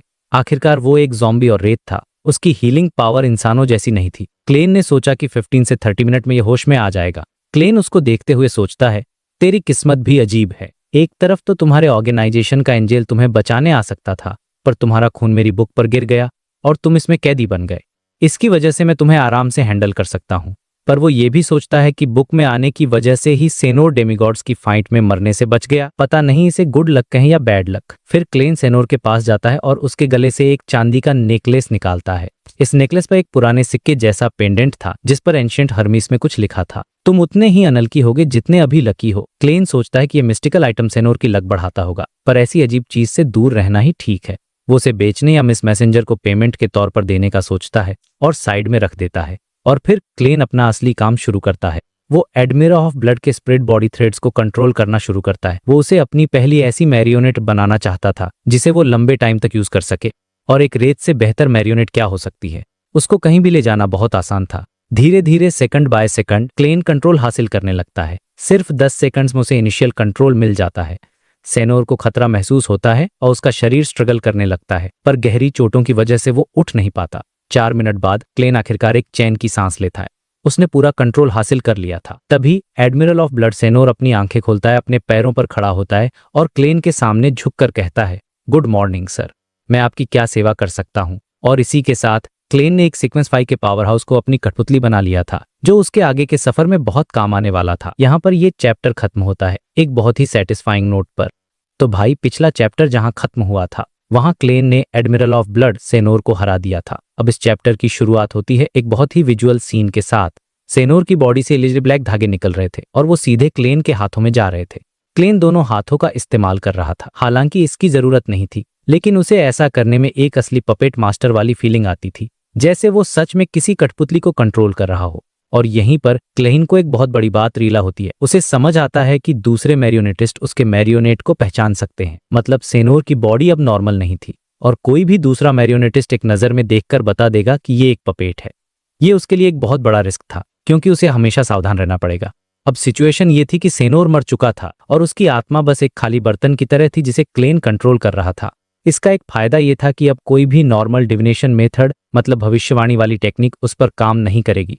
लेकिन हाँ, उसकी लाश को ढूंढने वाले तरीके अभी भी एक्टिव थे। तो क्लेन ने एक प्रूफ प्लान बनाया, एक 3 लेयर सिक्योरिटी सिस्टम, ताकि कोई भी सेनोर को ट्रैक ना कर पाए। सबसे पहले वो ग्रे फॉग के ऊपर जाकर सेनोर की आत्मा को क्लींज करेगा ताकि उस पर किसी भी तरह का कोई कनेक्शन या ट्रेस बाकी न रहे। दूसरा, वो पेपर एंजल का इस्तेमाल करके उन सभी शीशे जैसी चीजों को लपेट देगा जिनमें सेनोर पहले रहता था। और तीसरा, वो इन सब चीजों को इज के कॉपर विसल के साथ एक सिगार केस में बंद करके उसे अपनी स्पिरिचुअलिटी की दीवार से सील कर देगा। मतलब भाई, इतनी लेयर्स की सिक्योरिटी लगा दी कि रोज स्कूल का एंजल भी चाहे तो उसे ढूंढ नहीं पाएगा।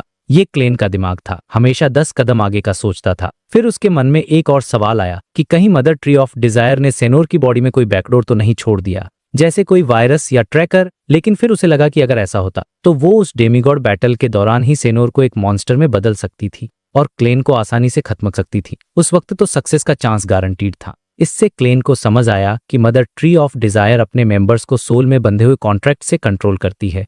तो जब तक वो सेनोर का इस्तेमाल करके रोज स्कूल के सीक्रेट्स जानने की कोशिश नहीं करेगा, तब तक कोई प्रॉब्लम नहीं होगी।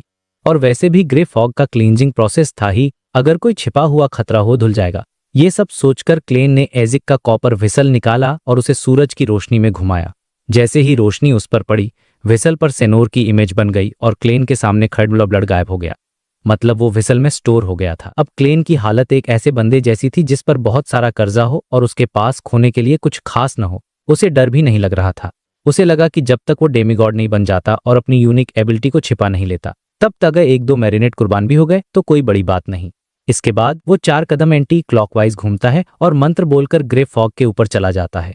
ग्रे फॉग पर उस लंबी सी ब्रॉन्ज टेबल के आखिर में बैठकर वो एजिक का व्हिसल सामने रखता है और सेनोर फिर से उसके सामने एक बटलर की तरह हाजिर हो जाता है। अब आता है एक मजेदार सीन। क्लेन एक मैरियोनेटिस्ट की तरह एक्ट करने की कोशिश करता है और सेनोर से पूछता है, तुम्हारे पास और कोई आइटम्स हैं? जैसे कि वो सच में जिद्दा हो और उससे बात कर रहा हो। फिर वो खुद ही सेनोर को कंट्रोल करके उसकी जेबें चेक करवाता है और जानते हो क्या निकला? टोटल 325 पाउंड्स, कुछ सोली और पेन्स और सिर्फ 13 सोने के सिक्के। एक समुद्री डाकुओं का एडमिरल और इतना गरीब। क्लेन को देखकर झटका लगा। यार, इसके पास एक मिस्टिकल आइटम नहीं है क्या? सब रोज स्कूल को दे दिया? उसे तो सीरियसली लगा कि वो सेनोर की ब्लैक मार्केट में बोली लगवा दे। अकेले लोएन किंगडम में ही उस पर 40,000 पाउंड्स का इनाम था। लेकिन ये भी प्रैक्टिकल नहीं था, क्योंकि अगर वो इनाम लेने जाता तो चर्च और मिलिट्री गेरमन स्पैरो के पीछे पड़ जाती और उसके पीछे की ऑर्गेनाइजेशन को ढूंढने लगती। तो उसने सोचा कि अभी कोई जल्दी नहीं है, जब उसे मैरियोनेट बदलना होगा तब सेनोर को इनाम के लिए भेज देगा। अब क्लेन का ध्यान जाता है उस सिल्वर नेकलेस पर जो उसे मिला था। उसने डिविनेशन से पता लगाया कि ये necklace life school of thought के एक सीक्वेंस 5 विनर का था। जब वो बंदा रोज स्कूल के डेमिगॉड के हाथों मरा तो उसकी बियॉन्डर कैरेक्टरिस्टिक और आत्मा इस नॉर्मल से सिल्वर नेकलेस में मिल गई और इसे एक मिस्टिकल आइटम बना दिया। इस आइटम की 2 पावर्स थीं। पहली, ये पहनने वाले पैसिवली लकी बनाती थी, मतलब रोजमर्रा की जिंदगी में अच्छी चीजें होती थीं और अगर कोई जानलेवा हमला होता तो कुछ ऐसा अजीब ओगरीब होता कि पहनने वाला बच जाता। दूसरी पावर थी कि आप एक्टिवली अपने दुश्मन को अनलकी बना सकते थे। लेकिन इसका एक बहुत खतरनाक नेगेटिव इफेक्ट था, कंजर्वेशन ऑफ लक। मतलब जितनी अच्छी किस्मत आपको मिलेगी, ठीक उतनी ही बुरी किस्मत आपको बाद में झेलनी पड़ेगी। अगर लाइन में 10 मिनट के लिए अच्छी किस्मत मिली तो ठीक 10 मिनट बाद उतनी ही बुरी किस्मत आप पर हमला करेगी और अगर आपने सावधानी नहीं बरती तो आपकी मौत भी हो सकती है। कुल मिलाकर ये एक अच्छा आइटम था, लेकिन क्लेन के लिए ज्यादा यूजफुल नहीं था, क्योंकि उसकी किस्मत तो वैसे ही ग्रे फॉग की वजह से अजीब थी। तो उसने सोचा कि फिलहाल इसे पहने रहता हूँ और मौका मिलने पर इसे बेचकर मिस मैसेंजर का कर्ज चुका दूंगा। उसने इस नेकलेस को एक नाम भी दिया, स्केल्स ऑफ लक। इसके बाद क्लेन सेनोर की पावर्स को स्टडी करने लगा। जबरदस्ती कब्जा करना, दुश्मन को कंट्रोल करना, जोर से चीखना, शीशे के बीच टेलीपोर्ट करना, दीवारों के आर पार जाना और इनविजिबल होना, ये सब रेत की कमाल की शक्तियां थीं। ये सब जल्दी से स्टडी करके वो वापस असली दुनिया में लौट आया, क्योंकि उसे डर था कि बाहर गुफा में मोमबत्ती बुझ जाए। वापस आकर उसने सारे आइटम्स को सिगार केस में सील किया, सीन साफ किया और अपने नॉर्मल कपड़े पहनकर वहां से निकल गया। उसे पता चला कि वो प्रिड्स हार्बर के पास है, लेकिन वो सीधा बैकलुंड वापस नहीं गया। उसने अपना हुलिया बदला और पहले कोनाट सिटी की तरफ निकल गया ताकि कोई उसे ट्रैक न कर सके। अब सीन शिफ्ट होता है और हम पहुंचते हैं बेंसी हार्बर। यहाँ एल्गर विल्सन यानी द हैंग्ड मैन अपने जहाज पर खड़ा बर्बाद हो चुके शहर को देख रहा था। हर तरफ टूटी हुई बिल्डिंग्स, जमीन में गहरी दरारें और जले हुए निशान थे। पूरा का पूरा आइलैंड तबाह हो चुका था। एल्गर ने अपने साथियों के साथ खंडहरों की तलाशी ली, लेकिन उन्हें कुछ भी कीमती नहीं मिला। वो निराश होकर अपने जहाज पर वापस चला गया और वहां से निकल गया। लेकिन जैसे ही उसका जहाज आंखों से ओझल हुआ, उन खंडहरों की गहराई से एक फिगर बाहर निकला। उसने एक काले रंग का पादरियों वाला रोब पहना हुआ था। उसके बाल डार्क गोल्डन थे और चेहरा किसी पुराने स्टैच्यू की तरह परफेक्ट था। उसकी नीली आंखें लगभग काली थीं और उनमें कोई चमक नहीं थी, बस खून की बारीक नसें दिखाई दे रही थीं। ये कौन था?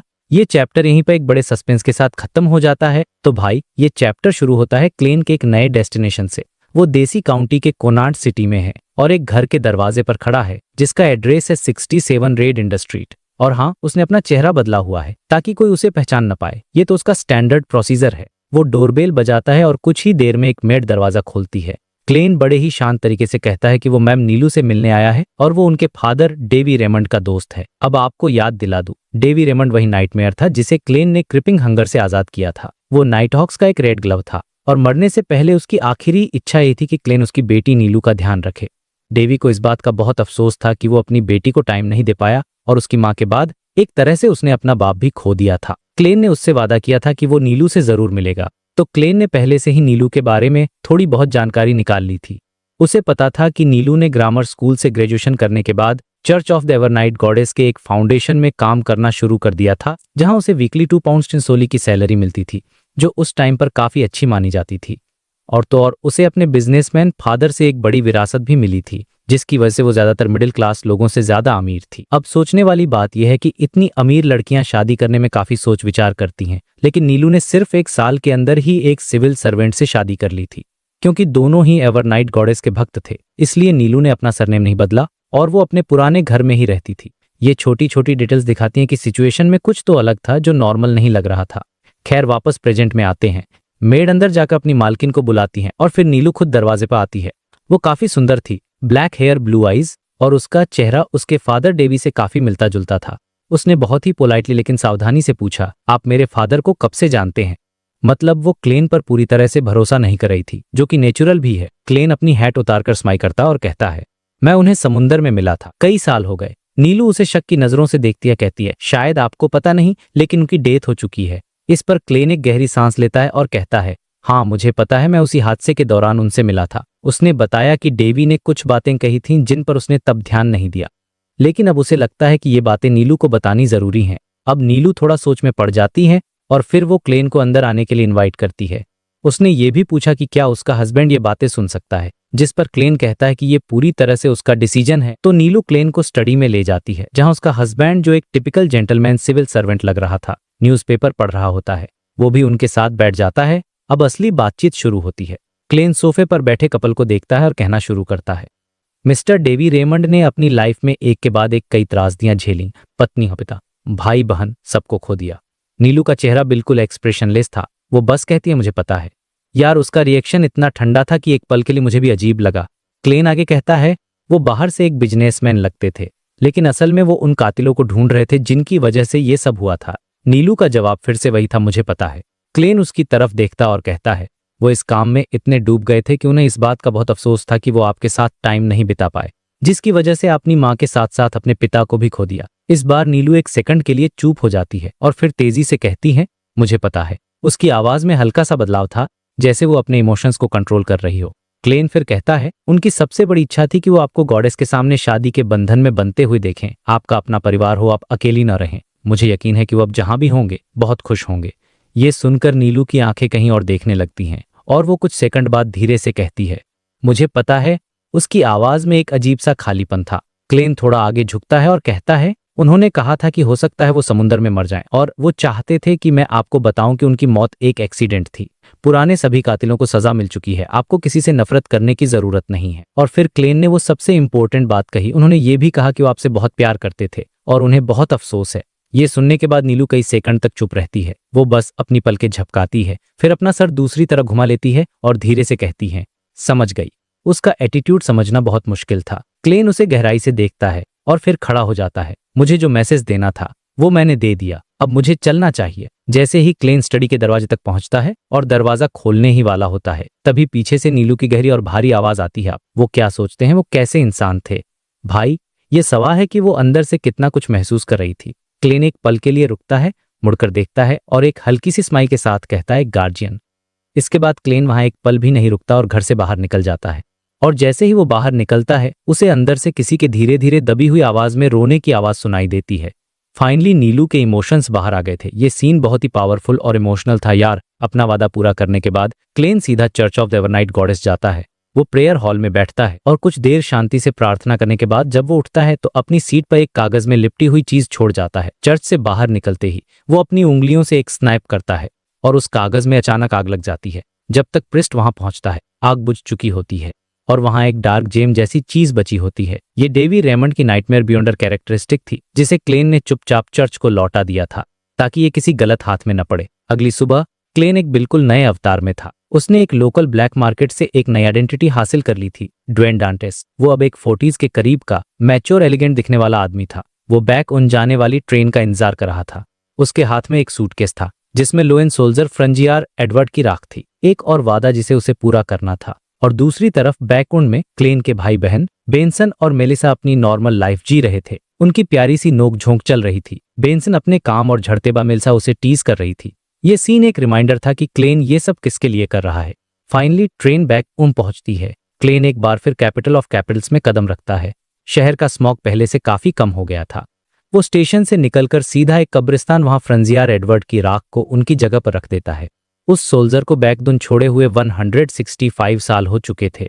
उसकी कब्र पर क्लेन लिखता है फ्रंजियार एडवर्ड, और फिर आंखें बंद करके एक और लाइन जोड़ता है, हर सफर की एक मंजिल होती है। और इसी लाइन के साथ वॉल्यूम 3 ट्रैवलर खत्म हो जाता है। क्लेन का एक ट्रैवलर के तौर पर सफर पूरा हो चुका था और अब बैकतुम में एक नई कहानी शुरू होने वाली थी।